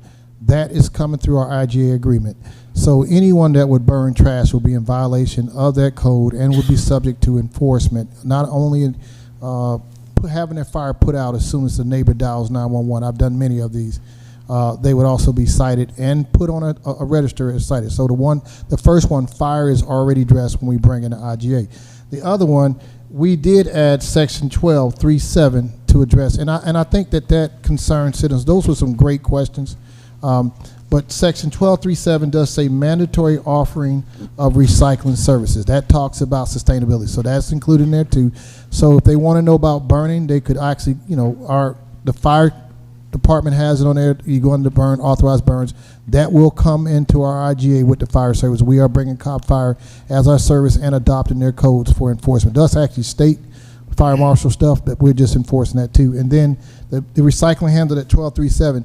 And the other things about sustainability, enforcement, this ordinance is really just to set in place the relationship between the haulers and the city. Now, enforcement is covered under our code enforcement department, which they will look at whether it's enforceable. Here, I think there's a section of fines for violators already included in this ordinance. That is also in this ordinance at the back, which shows fines for violators. And then with regard to sustainability, we hired and you won't see this in the ordinance, but we hired a sustainability, waste, and beautification director who was already starting to negotiate. We had a conversation with a very good group, Foodwell, the other day. Ms. Alt took part in that conversation. We're going to be talking to compost cowboys. We're trying to get an arrangement where they're going to come around and allow citizens to have compost sticking up. And there's opportunities also for drop recycling, that kind of thing. She has a lot of great ideas.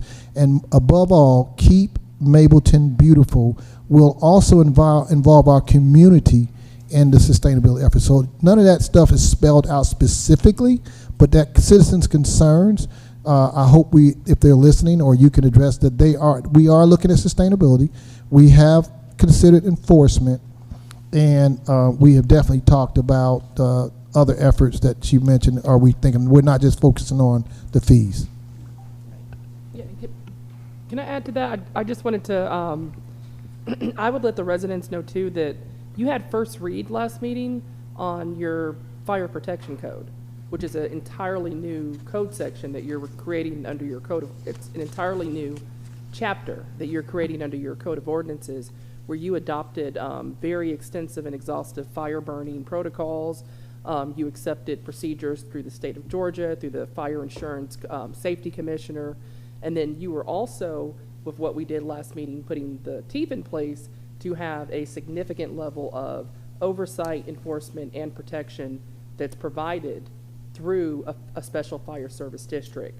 So having it done through that mechanism allows for the funding for that, as well as the enforcement, to be covered through the cost and the fees that come from that special fire service district instead of through the waste management. But you do have multiple, and actually the resolution that we just adopted was notifying the the insurance commissioner that you are putting those fire burning standards in place. And then at your next regular meeting, we will have the second read of that ordinance and hopefully the adoption of it. And Mr. Mayor, if I can take this time to address Ms. Herndon's original question. Mike? I just want to include that it was on March 24th of 2024 where we sent this initial information out and then suggested about the amnesty days. So it's something that I think we do want to look at, and we'll figure out how much that's going to cost and the best way to go about doing it. Please. Yes, Ms. Herndon, that Cobb County, if you go to their website, Cobb County Code regarding solid waste maintenance, Chapter 102, unincorporated Cobb County. Cobb County Sustainability, Waste, and Beautification Department does not provide trash collection service. A host of private companies provide these services. Please contact your local HOA. If you go down to it, it says, it gives you the rules. This listing does not represent any form of endorsement by Cobb County as to reliability or quality of services offered by any hauler. They completely take their hand off this business. And if it wasn't for John and his Trash Haulers Association, and nothing against any of our good haulers, but there's a possibility we could have the Wild Wild West. There's still people out there with pickup trucks and a trailer going around picking up trash early in the morning, and they got about 5 customers. And so on number 3, every attempt has been made to ensure customer service numbers are correct, but Cobb County is not responsible for any errors and makes no guarantees of completeness, accuracy, or useful. Taking their hands off again. Number 4, it is the discretion of the garbage haulers to offer or not offer services to any resident. No involvement at all. Number 5, Cobb County has no authority over the garbage haulers relative to the services provided. The prices charged for services, the timeliness or dependability of services, the responsiveness of customer service, or the quality of service. Any issue between a resident and the garbage hauler must be worked out between the resident and the provider. Our ordinance takes it one step. We can get involved if there are complaints.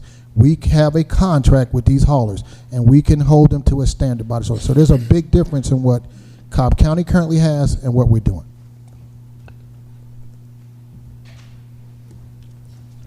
I have one small little question that hopefully doesn't take a whole lot of time. Section 12.2.2, non-exclusive contract required. And this is just the captain correction in me. The third line down, it says both exclusive or non-exclusive contract.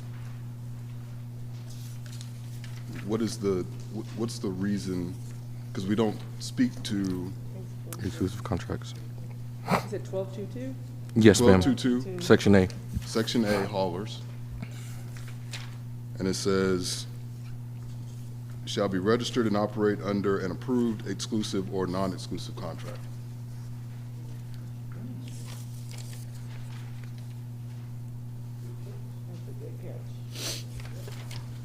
Yep. Yes, that exclusive, I don't know if you want that in there. I mean, Councilman Ferguson asked me about it, and I said, well, it gives us as a city the option.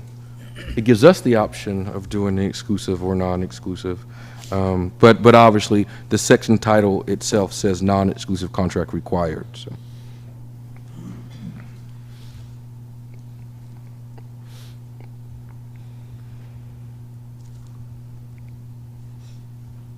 I don't think that changes the meaning of this section, but No, not at all. It doesn't. yeah. It doesn't. However, it does imply something that has been a burning issue with everybody.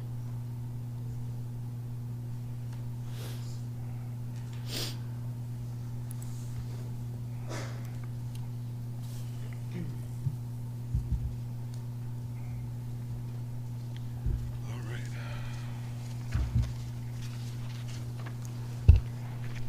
If there's no more council comments, or if we have a gap in thought, I have a request.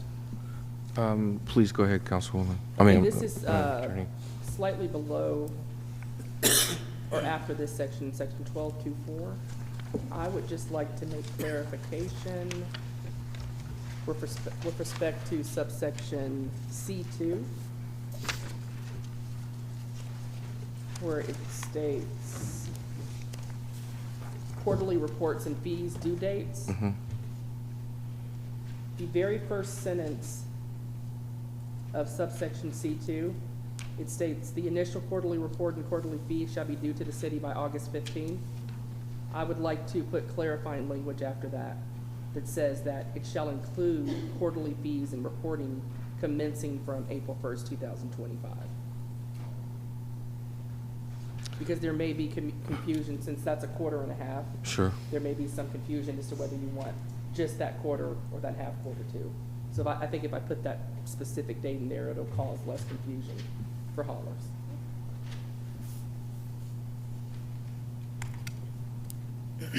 That makes sense.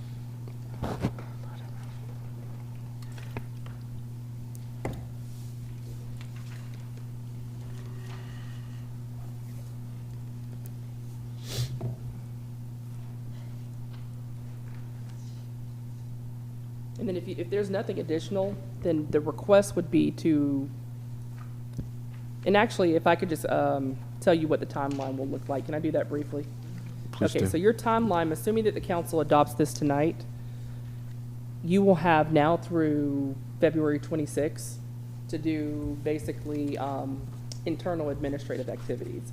And that includes education, promotion of what's going on, and just, making sure that businesses, residents are aware. That's Emily and whatever staff assists her, meeting with haulers, maybe having an information session. I think that would be helpful to kind of go over the components of the ordinance and, answer questions about what the city's expectations may be, so that these questions are addressed before you get to the contract phase, just to give haulers more clarity. So that will be now through 2/26, and then also gives us time to, for the sanitation department to confirm whatever administrative processes they're gonna have in place, as well as to complete the forms. And then on 2/26, the second phase will be 2/26 through, and 2/26 will actually be the date that you actually take responsibility for this service, and that's the date that we provided to the county. So on 2/26, at that point, from 2/26 to 3/26, the administrative phase and focus will turn to actually getting the contracts in place. And that's taking the materials from haulers, reviewing applications, approving the contracts, making sure that proper decals and the appropriate number of decals are given to haulers, et cetera. And then that will go through 226 to 326, and then on April 1st, that will be the commencement of the requirement to assess the fee. And then after April 1st, August 15th will be the first reporting requirement. And then that is that clarification that I spoke to earlier, just letting haulers know that that initial reporting requirement will include quarterly fees as well as reporting dating back to April 1st. And if you approve this tonight, the request is approval, subject to my ability to make certain changes that were discussed tonight. And if you can make note of this, make sure you make note of these changes. So the first change would be my ability under subsection 1224, subsection C2, to add the language that I just discussed about including quarterly reporting and fees, the commencement from April 1st, 2025. The second change would be the ability to make a modification to subsection 1231A to allow a residential exception for business owners who take trash to their business establishments so long as their establishment is serviced by a commercial provider. The third change would be to add an additional exception under subsection 1231A to include allowance for residents who take their trash to a disposal facility at least twice monthly. And then the fourth would be the ability to adjust the fee schedule, which is the attachment to the ordinance, and to adjust table 2 to make renewal fees align with the application fee. So the request would be approval subject to the four modifications requested by the city attorney. And then the last one would be, or another one would be 1222, to remove the word exclusive. Well, the exclusive was in there for the purpose of if the city does enter into an exclusive contract. That is that option. So that is an option. For example, with the collection from the bins that the city puts out, you may enter into an exclusive contract to have haulers pick up those bins. And that would be exclusive to just that specific hauler. The same with the amnesty days. Or with the amnesty day. Now, I did not include the word non-exclusive in the title. I'm sorry, I did not include the word exclusive in the title because I did not want to frighten people to think that exclusive was required, because it's not required, and that's why I didn't put that in the title. But the language as is just makes clarity that there may be exclusive or non-exclusive contracts, but you're subject to be operating under at least one that's approved by the city. So I'm just confirming there's no movement on the 13.5% commercial EMF. Is that correct? Well, so I did modify it to go down to 6% on the residential, but the 13.5 for commercial, there was no consensus by the council to lower that. If you'd like to have discussion on that, just let me know. And of course, I'll modify it to whatever's necessary. I would like to. I think that's the point for me of where I have a couple of problems with the ordinance, but I know we need to take over the service. There is a deadline on it, and that's kind of what we're doing, is just taking what we have and then collecting the revenue. But this ordinance doesn't improve the service, and it is just a revenue generator, and it will be the citizens and business owners that ultimately supply that revenue with this ordinance. So I think I would like discussion about what that fee is. Maybe 13.5 is too high for commercial. I think even 6% may be too high for residential. What does the council feel? I think we've heard. I mean, we've already heard from a commercial owner who has, clarified and stated that it's a fair fee.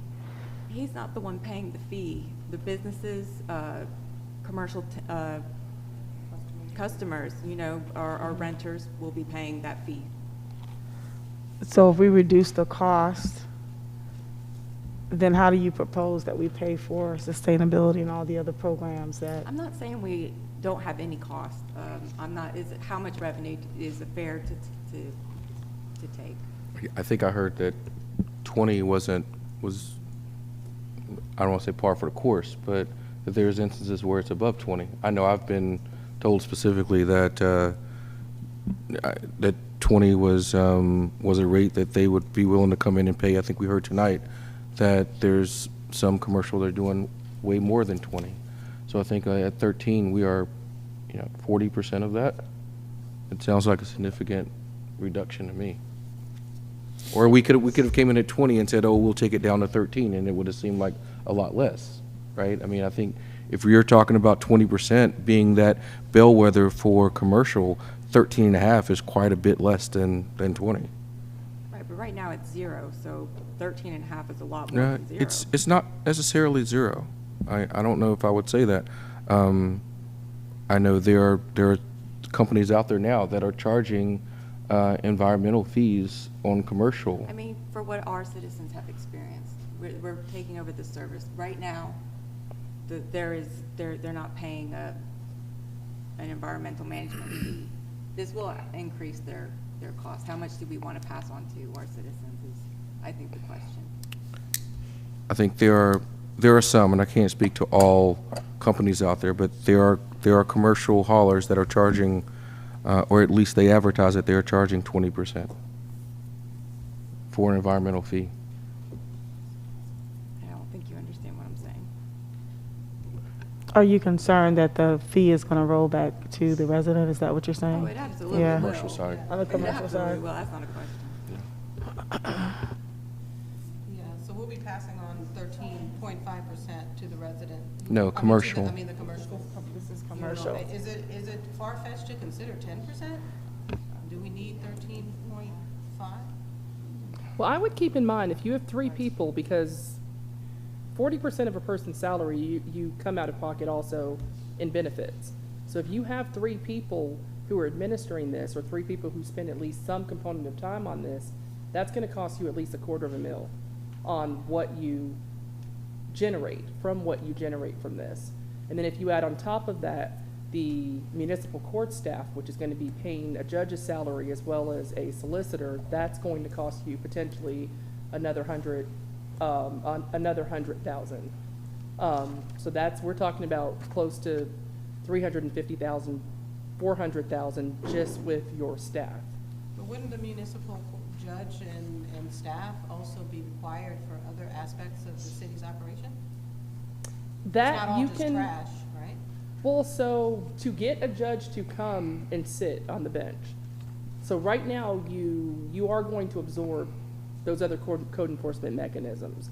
So as you absorb additional regulations that you put in place, then it will help even out the cost of that judge. But initially, once you implement this, because this and code enforcement are 2 of the first services that you implement, they are going to absorb the bulk of that cost. So it just depends on how aggressive you are with the enforcement. If you are not very aggressive, maybe,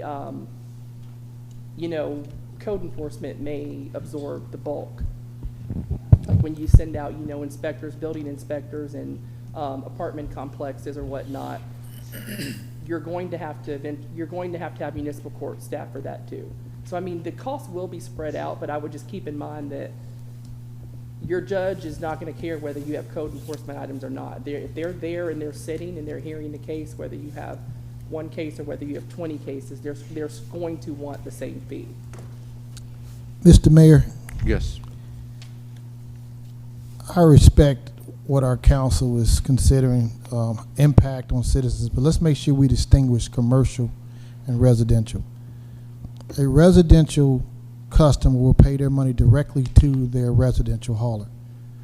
If you are a commercial company, citizens are not paying money directly to them unless they do a service or a trade with that company. It is not necessarily placed on all citizens. So for example, if Publix has trash cans, Publix has an expense and they generate revenue, I don't think that they're going to look at, and this is just my personal opinion, and say that their trash service increase, they're going to all of a sudden raise different prices. There's a lot that goes in there. That's a big one. But maybe a small business may do that. But when you're looking at commercial, I know that argument is, I definitely respect Ms. Auk's sentiment because everything eventually comes through. But on commercial, you're dealing more with sales, whereas residential is a direct service to the citizens. So we have to be careful thinking that that's going to automatically hit citizens' pockets. If I'm a business, more expenses is less taxes. Okay, the more I write off, the less I pay in taxes. So accountants and CPAs, they find ways for businesses. Now, small haulers may not have that, but it's not. I don't want our council to be too concerned that this 13.5 is going to all of a sudden make everybody in Mableton and have an increase. Yes, John. There's one sector that you might be overlooking. The apartments and condos that have dumpsters and compactors is defined as commercial. Okay. That could be one segment. Thank you. I'm looking at Mr. Owens here, like nodding his head, going,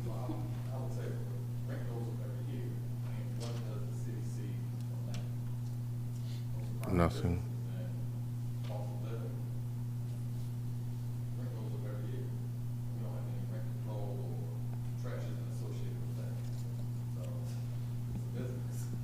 Good point, thank you.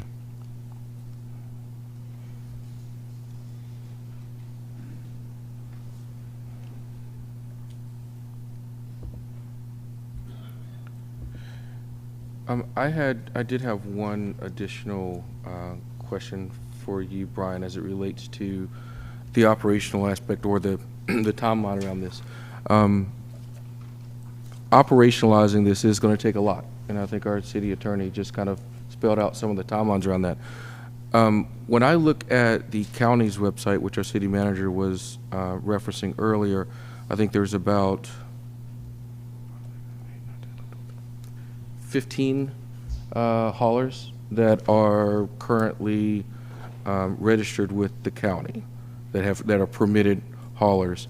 And when I looked at your list, I saw an overlap, but not a one-to-one overlap. There were some missing. I mean, I see GFL, obviously, that's there. That I don't think is part of. Yeah, I don't know what parts of the county they operate as far as residential. And there's some haulers that are permitted that aren't. They do junk bulk removal. They might not be residential haulers on the Cobb County site. Like, for instance, 1-800 got junk. They don't provide a residential garbage service, but they're listed as a registered hauler as well on Cobb County. And then also commercially, there's a lot of companies that would just provide commercial service that are listed as a permitted hauler with Cobb County, but they might not join the Cobb Haulers Association because we are specific kind of towards, we're more in residential. So let me ask you this, with your association, what percentage of the residential base would you say that you guys cover in Mableton? For Mableton? Yes. Oh, that I wouldn't know exactly. I'd have better numbers for Cobb in general, but in the city, and I'm still learning the boundaries. I know it's the largest geographically and the number of citizens as well. But I'm not sure. Does Waste Management, I thought, pulled out of residential services in Cobb a few years ago. Are you familiar with the residential side? Yeah, they don't have any. They don't have any. GFL doesn't have any. Right. Republic doesn't have any. So it'd be, the largest would be Waste Connections would have the majority share, and then the rest would be all independent haulers. So let me ask you this another way. As we move forward to putting this in operations, in working with your organization, do you feel that will cover the bulk of haulers that service Mableton as we start to talk about educating and ensuring that we are getting the word out? I do feel that way, yes. And there are some that aren't. There's some that I know of that might not be permitted with Cobb like they should be, and for that reason they can't join our association, but they also operate within Cobb. So they will, and if they have customers in Mableton, they will definitely have to sign up, or else they will be, So hold on. How does someone operate in Mableton if they don't have if they're not permitted through Cobb County? That's a great question. They won't be after this passes. They won't be allowed to. But right now, because Cobb doesn't enforce, they don't have any enforcement, as Mr. Tanks was saying. They have a hands-off approach, which they're looking at doing a lot of changes this coming year with Cobb County's ordinance. Some of it is to improve, some of the things they need improvement on. And I'm speaking with them as well on that, and trying to also help them encourage more recycling participation, things like that. But yes, we do have influence, and we can persuade people to, abide by the rules and the law. Can't make them, but, Sure, But thank I you. would say that our association, most everybody that's members that does service Mableton is going to cover most of the citizens. Okay, Most all thank of you. them, yeah.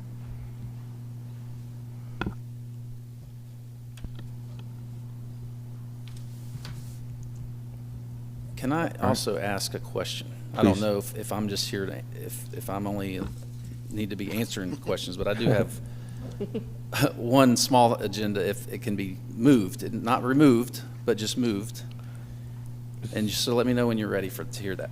No, please go ahead, because I think I might know what you're talking about. Yeah, we discussed it. Yes. 12.3.5. And Madam Attorney, I think I brought this up to you as well, which I'll go ahead and say I think this is a sound matter. All right, let me Go ahead, Ms. 12.3.5, letter D.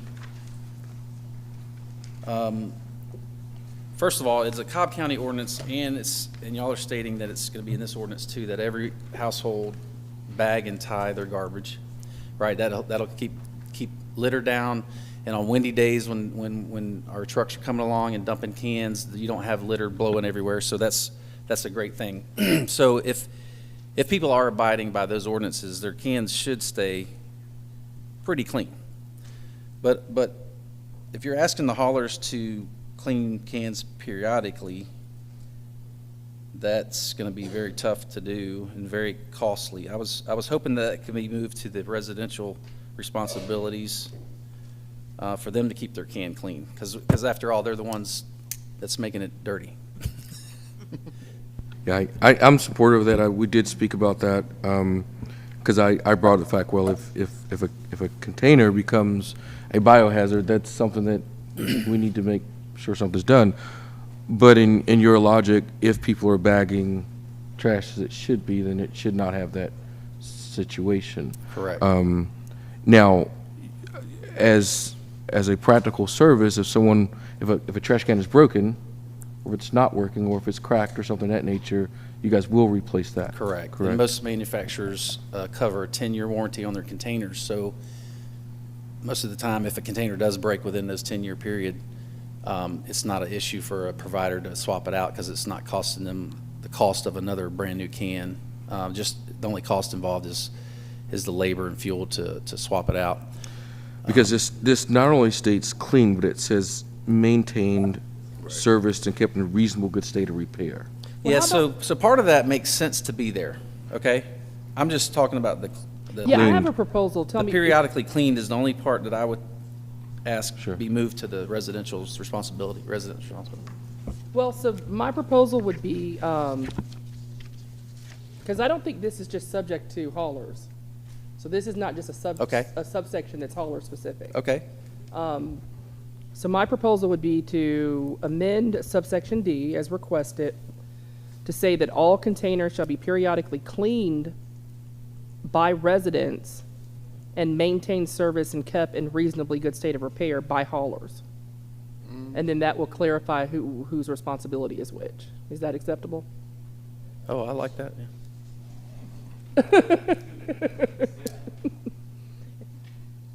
So if the council if the council will approve that, then my recommendation would be approval of this ordinance, subject to allowing me to make that as a fifth change.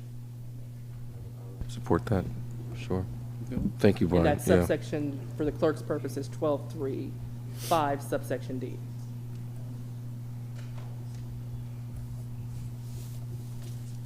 Thank you. Thank you. Thank you.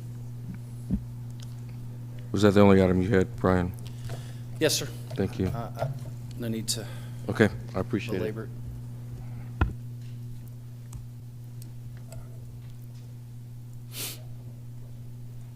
You do have a question? Brian, I appreciate you being here tonight, and also Waste Management, helping our city get through something very difficult, but also landmark for us, and that's starting to set legislation, or at least ordinance for the city. One of the things that I've always been concerned about, and I know that you formed, and that is this, it's not the elephant in the room, but it's the thing that lies beneath the surface, and that is large invested outside investors, corporate investors that are strategically making moves to push the small haulers out, irrespective of ordinances. I'm so glad that you formed that association.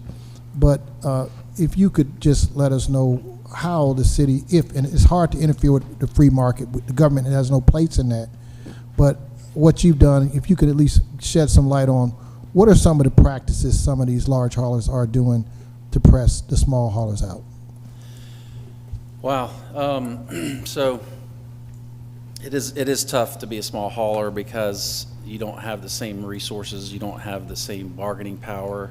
You can't buy fuel at bulk, you can't buy tires at bulk pricing, you can't dispose of your garbage at bulk pricing. So the small hauler really is charging almost exactly what they need just to survive. I mean, the percentage of profit is normally very low.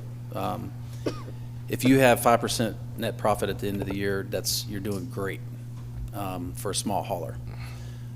So the big guys in investment firms and hedge fund companies, they want to invest in things that are, economy proof.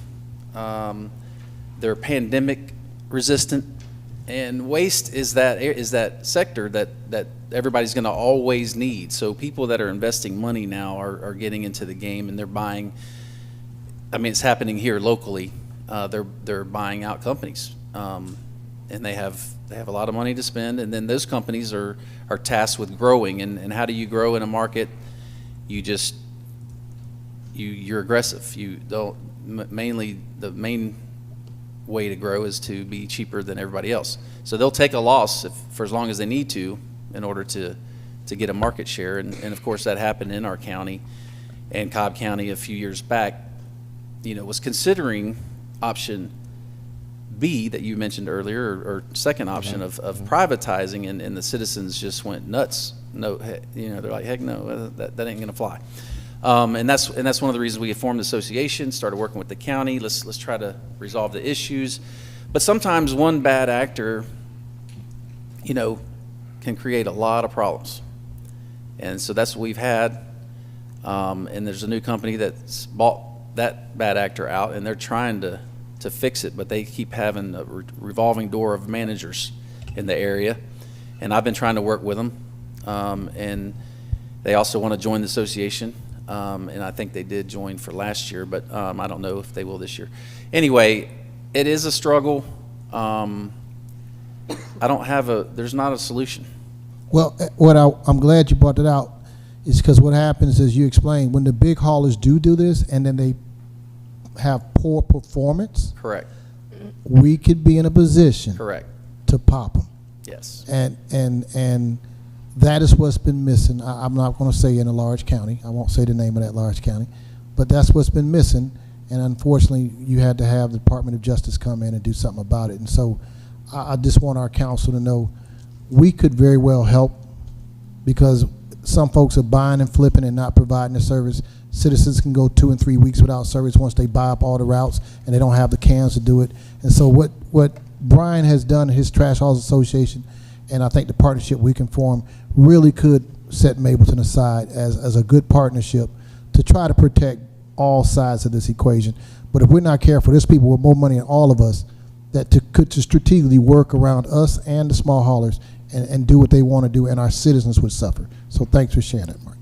You're very welcome. And we have a website, cobbtrashhelp.com, and we can do a lot of things to help, your citizens get linked to that, and it even has a complaint piece to it.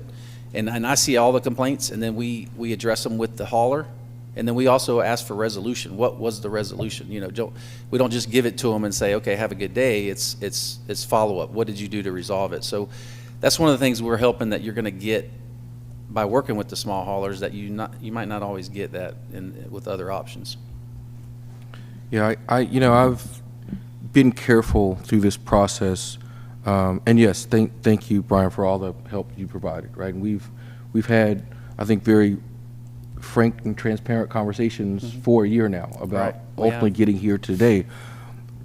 But I'm careful that we don't make this a David and Goliath situation. We don't make this a big haulers are bad, small haulers are good. I get calls about small haulers as well that aren't doing what they should be doing. We have large haulers who don't even provide residential service in the city that help us on various different efforts. GFL, I'll make mention of them. When we have events at the square, they come out and they provide all the trash receptacles and then bring a truck out afterwards and clean it all up. I mean, they get guys hopping in and out of their trucks. So I just want to make sure that we're not, we talk a lot about making sure we're protecting small haulers, and I appreciate the city manager's comments because there are some market force things that going on, and they can, undercut people and operate at a loss for a year and still stay in business.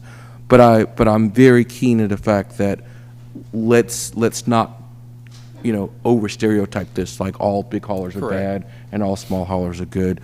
I've said from the very beginning that I think there is a potential place for some larger haulers in what we do, and it may be commercial, it may be the amnesty days, it may be specific as it relates to our events that we hold where they come in and sponsor and host those and provide trash services for specific events. But again, I want to make sure that we don't find ourselves in a situation where we're part and parcel to pitting large companies against small companies. I don't think that's a place where we want to be. So, all right, Councilman Davis, have not heard from you. How are you, sir? How are you doing down there this evening? Just taking it all in, and just checking. You're a little far away from me down there. Yeah, and thanks for checking, Mayor. But as I'm listening to all of this, and I do appreciate the comments about fees being passed on to and those kinds of things. Because we want to make sure that the residents are happy, but at the same time, and I'm gonna say this. I might be the bad guy in the room for saying this tonight, but I've said it before and I'll say it again. Mableton is a city of nearly 80,000 people. We can't operate as if we're a city of 8,000. There are things that we're going to have to do as a city to move forward. I'm concerned with the cost of services because I can remember I had a trash hauler when I first got with them. My fee was $45. When I got rid of them, I was paying about like $96, and my services were no different. And there were no fees on the things that we're talking about tonight, and they were terrible. And that's why I got rid of them. But what I just want to emphasize is that we are a city that, and it's not about just getting these fees. This isn't like we're just doing a fee grab. We're really not. But there are things that we have to be realistic in terms of if we have expectations in this city for what we want to do. And Mayor, I appreciate the email you sent about the proposal about making the city in terms of sustainability and all that. I can't think of it right now, but the name of it. But the bottom line is, where do we want the city to go? How do we want the city to look? Because right now, I can ride down Riverside, and I see Barry Krebs here, and I will see his people come and pick up trash, and the very next day, I see bags and junk all over the place, and I have gotten out of my pickup truck on the way home and grabbed my little tool and put stuff in my truck, and I go and ask the South Carr Community Center, can I use their container because I got all this trash off the street, and they're amenable. But the bottom line is, where do we want the city to go? How do we want it to look? And right now, I don't want to see Mableton looking the same way it does, right? I'm not saying it looks bad. I don't want Riverside Drive to look like it does today, 5 years from now. And those are the things we have to consider. And Brian, man, you're invaluable. I really appreciate all the information and what you're doing, but we have to think, we have to be forward thinking. And I'm not saying we make Mableton as expensive as, let's say, LA. I don't want that either. But I do want the city to look like what we're saying we want it to look. I want it to be that shining light on the hill. But we can't do it and think we can do it on an 8,000 population budget. We just can't. That's just not realistic. So let's think about that. Let's be careful. We want to do this the right way, but we want to do it where it's measured and it's systematic and it is makes a win-win for everybody. So let's really think about that. And with that, Mayor, I'm going to turn it back over to you. Thank you, sir. I do appreciate that, Councilman. He's yielding the rest of his time. I appreciate that. With that being said, I don't think I have anything else. We've heard from everyone. I appreciate the council coming back together on short notice to have this meeting for residents showing back up and to have a meeting really focused specifically on this ordinance. I think it's a parting words of what Brian told me was like, hey, you're not going to get every single thing right. Like, Mayor, don't spend all the time looking for perfection out of this, because you're not going to get it. So, and I'm sure it's not perfect. Sure, it's not, but it is a step in the right direction. I think it's valid. It's a culmination of years worth of work. So, you know, it's at a point where I think we can move forward with it. We know that we have a director on board now, and our city attorney has already kind of literally counted down the days that we have to put this in operation. So, again, I appreciate everyone's effort and discussion, but I think at this point in time we can go ahead and entertain a motion. I have one more question for our attorney. Is there anything that we can do to specify that the environmental management fees that we're collecting will be used to improve the service, that it will be used like to a fund dedicated to improving sustainability and green and those specific projects, and not just the general fund? Well, actually, a portion will be used by the general fund just for your salaries and your personnel. You know, that all comes out of the general fund. I would say, yes, you can, to answer your question, you can certainly do that.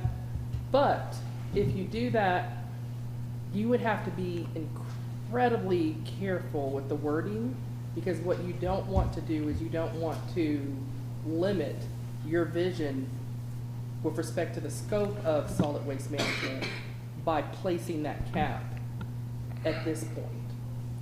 So my recommendation would be not to, just because I would be fearful that in the future, when you actually have this process in place and you have the revenues and you have the staff culture where you can actually start doing the incredible part of component of this, and that's making changes and that residents can visually see, trash being disposed along the corridor, with new cans that are up that say City of Mableton and amnesty programs, that we don't violate this by putting that early restriction in there before you create those programs.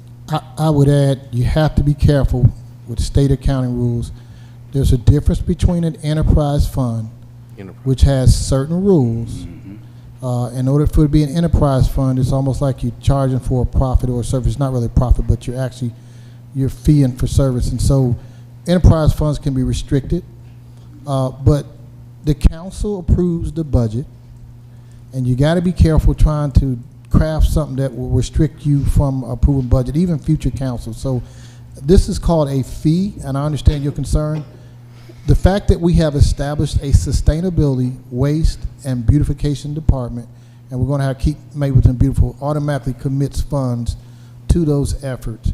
But be careful restricting your own self, and especially following certain accounting rules.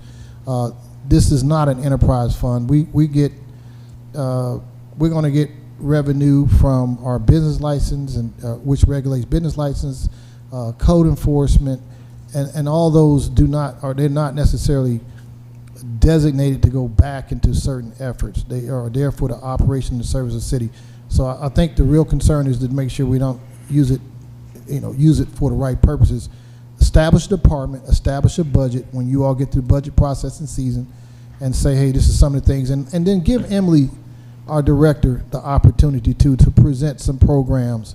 And what this does is allow us to cover those. But I'll be careful dabbling in certain accounting rules that we may not be very familiar with. Yeah.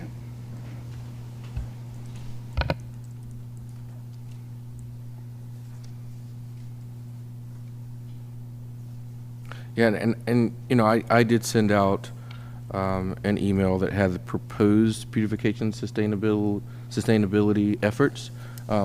Yeah, oh, that's what you're talking about? Yes, I did. But by no means was it meant to be an exclusive or inclusive list of everything. It was just some of the things that we had talked about as to what the funding could go towards. So I didn't want to, that's not binding in any way or saying that that's all we're going to be able to utilize. And obviously, staff and other things around that has to weigh into this as well. Anyone else have any other questions, concerns, comments?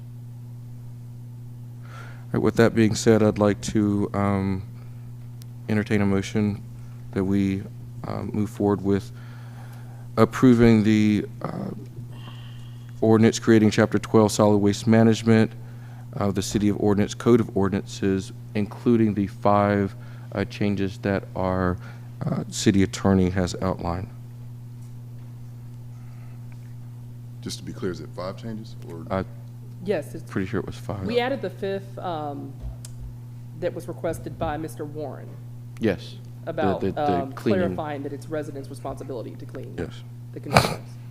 Mayor, I'd like to make a motion to approve the ordinance creating Chapter 12 Solid Waste Management of the City of Mableton Code of Ordinance to establish procedures for the collection, disposal, and recycling of solid waste and for other lawful purposes, with the 5 changes that the city attorney is going to make. I second. Or that the 5 changes that the city attorney requested tonight. Just for the record. That she requested. The 5 changes that the city attorney requested to make. Thank you.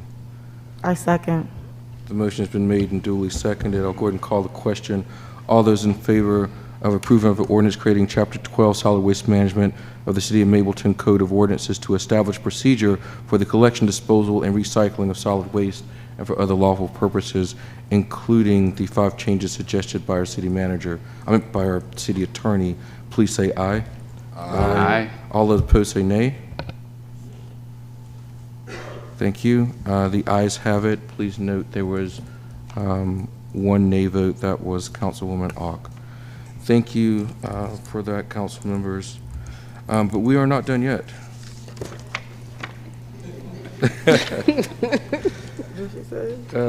We're not done yet. I love her. So, thank you. That was, this is another one of those milestone moments that we're able to move forward with our solid waste and management. Again, thank you to Brian and the Trash Hall Association of Cobb County. You guys have been an immense help with that. And Representative Waste Management, definitely appreciate you guys being here. Oh, yes, Mr. Owens, exactly. How could I forget that? All right, so again, before we go into further comments, we now have an approved ordinance. We have a sustainability beautification director that is on board, and a timeline on top of all that. So look forward to moving forward with that. We're going to go straight into comments and then get out of here. So with that, City Manager, any comments for this evening, sir? Yes, sir. Get out of here.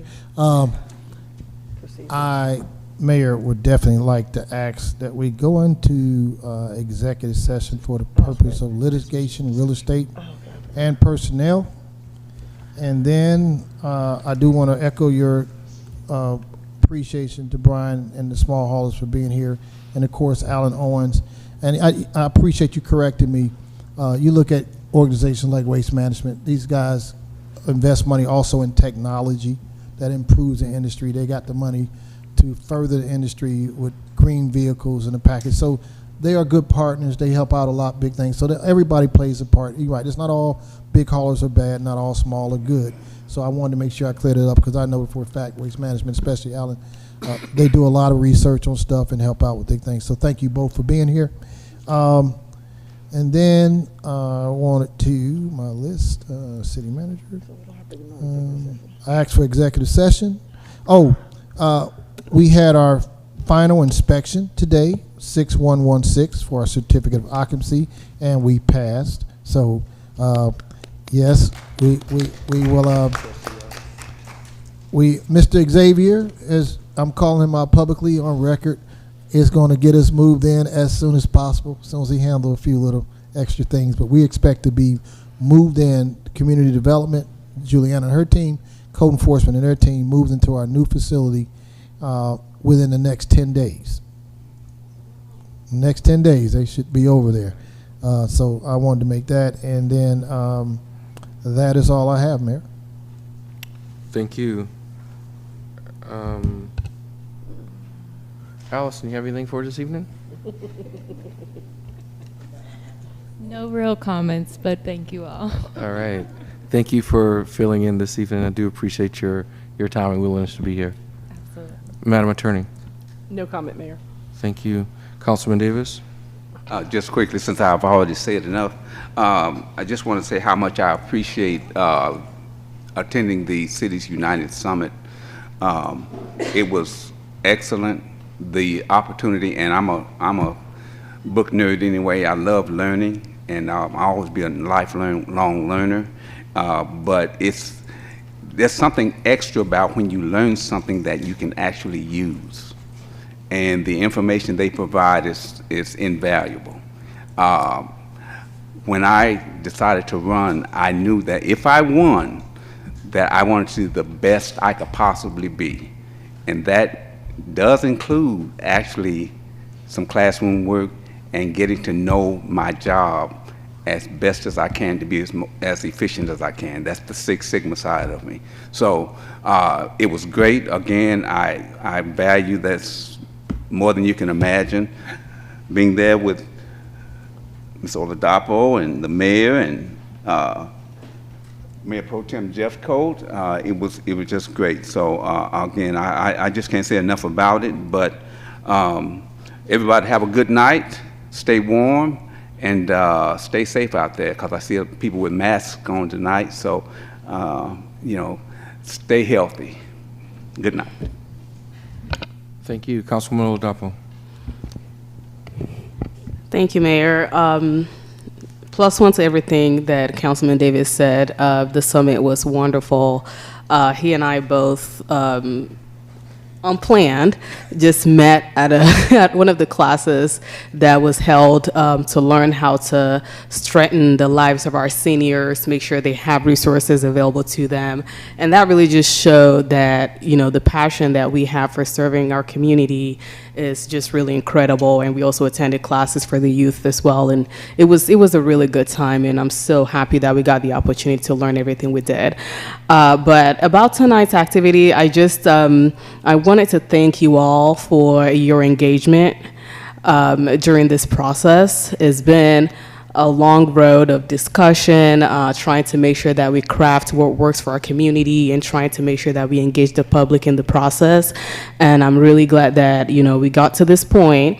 The great thing about this ordinance that we passed tonight is that we'll continue to get the opportunity to refine this based on what we hear from our residents and what our community needs. So I really want to thank you all for your time tonight. I'm really appreciative of Brian for helping us through this process as our SME. Thank you to the haulers who's showed up and showed their support, and thankful to the staff and the mayor and the council for all the hard work that was put into this.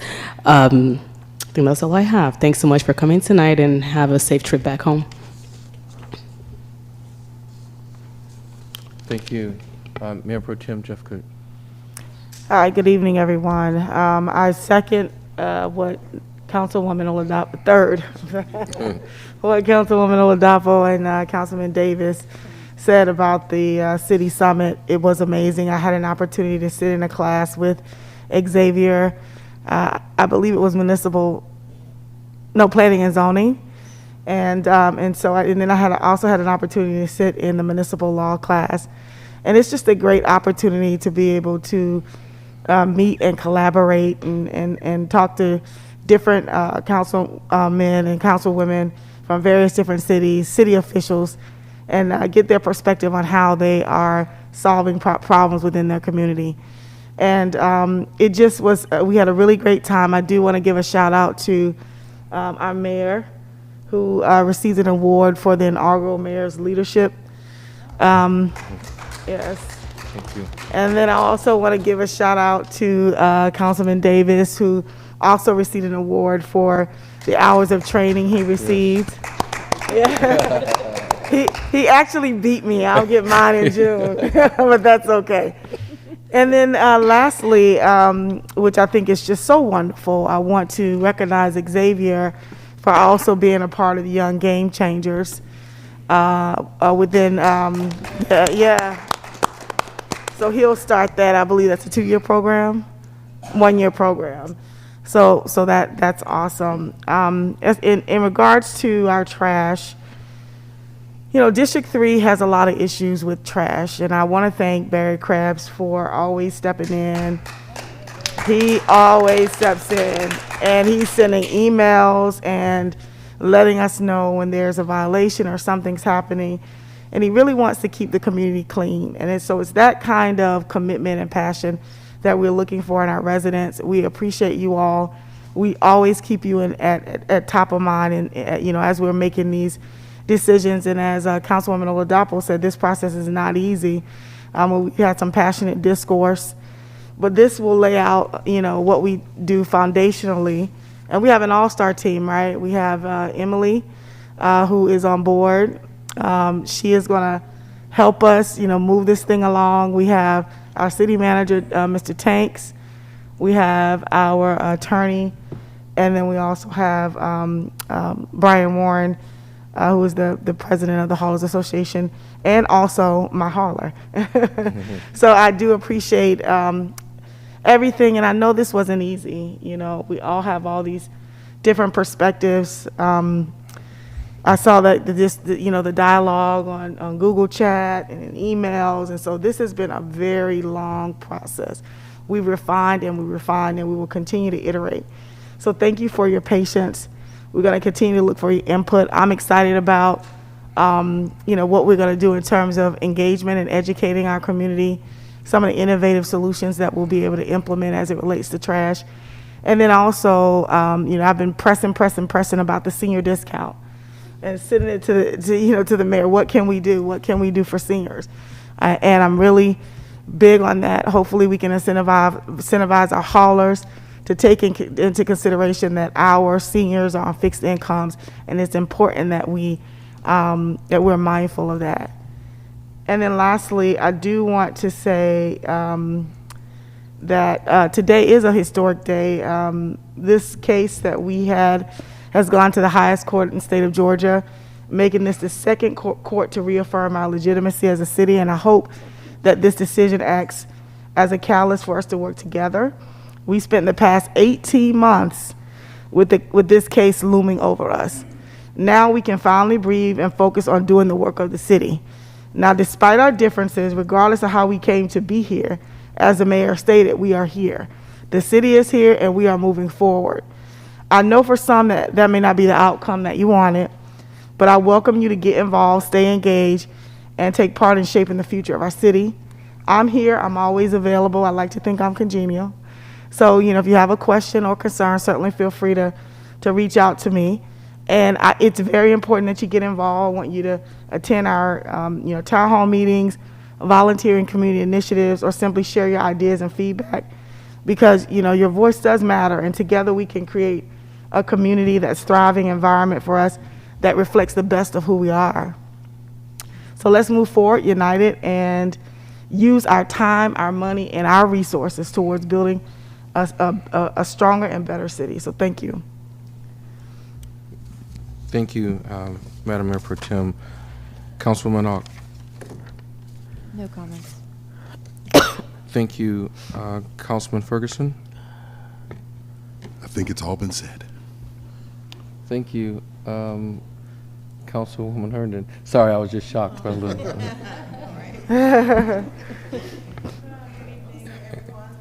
He said no comments. Being here to support us as we get through our waste management, and ultimately, everyone has to give up a little something. Like I said, we have different ideas, but we need to get it done. So I'm grateful that we have it passed at this point. So thank you for coming out, and that's the end of my comment. Thank you, Councilwoman. I'll keep mine very short as well. I do think, as I mentioned before, getting this ordinance passed was a year's work culminating in tonight to get this through, and we will refine where we need to be, but more importantly, we will move together forward as a city. So I'm excited about that opportunity. I also want to make note that we have one of the city's newest employees, Justin Barr, here with us this evening. Justin's our new public relations coordinator. Put your hand up, Justin. So super excited to have him on board. Our city manager did not speak tonight about the number of employees we continue to bring on board on a weekly basis right now, which is a great thing, a phenomenal thing. We approved, I think, 50-something positions back in October, if I'm not somewhere around there. And so we budgeted for all those roles last year.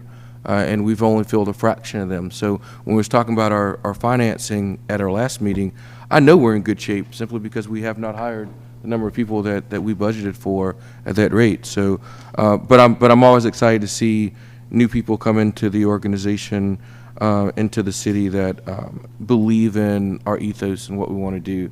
And so I'm looking for great things from you, Justin. Just putting it out there. No pressure at all. So this past weekend, before I got sick, I did attend the Georgia Cities United conference with several of the others I've mentioned before. I decided to spend both of my days, which was 2 full days of training from, I think, 8 in the morning till 4:30, doing downtown development training. I did the Downtown Development Authority training on one day, and then the next day I did the advanced version of that course. So a lot of ideas, a notepad full of things that we need to do and can do in the city. I was excited, to get them all on paper, and some of them it kind of reinforces what I've already learned about what we can do and how to solve some of these needs that our city has. But also, it's always interesting going into these classes because we are a unicorn to some extent, being a new city. And, every city in this county is well over 100 years old, right? 1830s, 1840s, 1850s. Every single city, I think the newest city we have is 1885. 1885. So, the opportunities that we have, when we're talking about downtown development, it means something completely different to us in Mableton than it means for other cities. And it's such a great opportunity. So I was happy to be able to attend that training. And again, there's discussions about training that come up. And I'm happy that we take the opportunity to go to training because those are things that we can bring back and make this city a better place and talk to people who've done it before, but also talk to people who are actively working through challenges that hopefully we learn from and don't have to experience that grief on our own. Last thing I want to say about GMA and the conference that they have. Every conference since June of 23, the city of Mableton has found some kind of way to get themselves on the stage. We were conferred as a city of ethics at one meeting. We were conferred as a city of civility at another meeting or another conference. This past conference, we had myself and Councilman Davis honored to grace the stage. And I can tell you the CEO and president of GMA made a comment about that somehow every single conference we find a way to make the stage. And yes, even Xavier, while physically wasn't on the stage, his name was promptly put up on the overhead screen. So, but yeah, Larry, the CEO, challenged me and said, how are you guys going to get on stage next? And I don't have an answer for that right now, but I'm always invigorated by seeing what, oh, there you go. So she's already stepped up and said she will be next. So this summer, we will be on stage again, I think if Councilwoman Jeffco gets her required hours.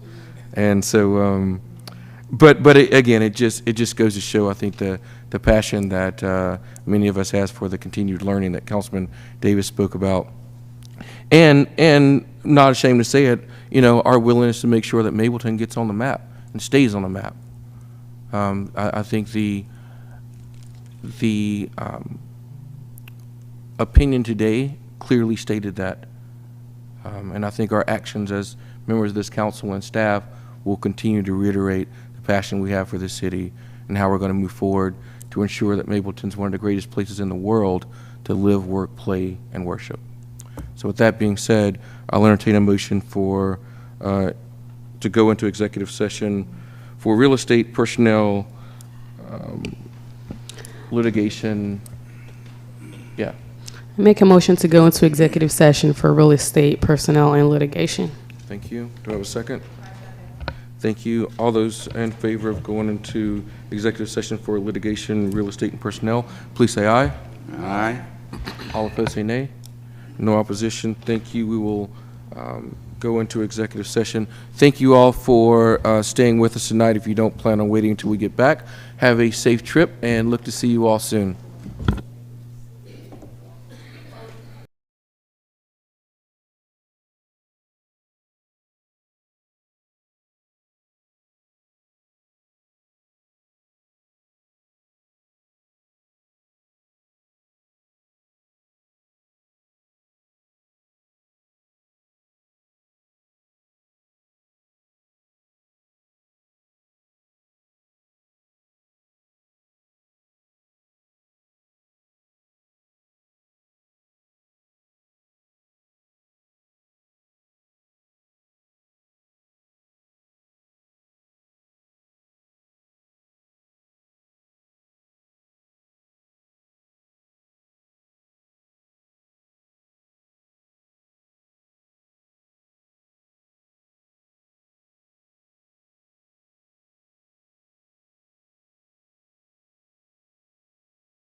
All right, thank you, everyone, for staying while we were in executive session. At this point in time, I would like to entertain a motion to exit executive session. I motion to close the executive session. Thank you. Thank you. Motion been made and seconded. All those in favor of exiting executive session, please say aye. Aye. All opposed say nay. Ayes have it. Thank you. I do believe we have one order of business coming out of executive session. I'm willing to entertain that motion at any time now. Yes, Mayor, I make a motion to authorize the mayor to approve agreements for professional consulting service, delivery services within the confines of the current budget. I second. Thank you. The motion has been made and duly seconded. All those in favor of authorizing the mayor to approve an agreement for professional consulting service delivery services within the confines of the current budget, please say aye. Aye. All those opposed say nay. And no opposition, the ayes have it. Thank you. At this point in time, we have no other business in front of us.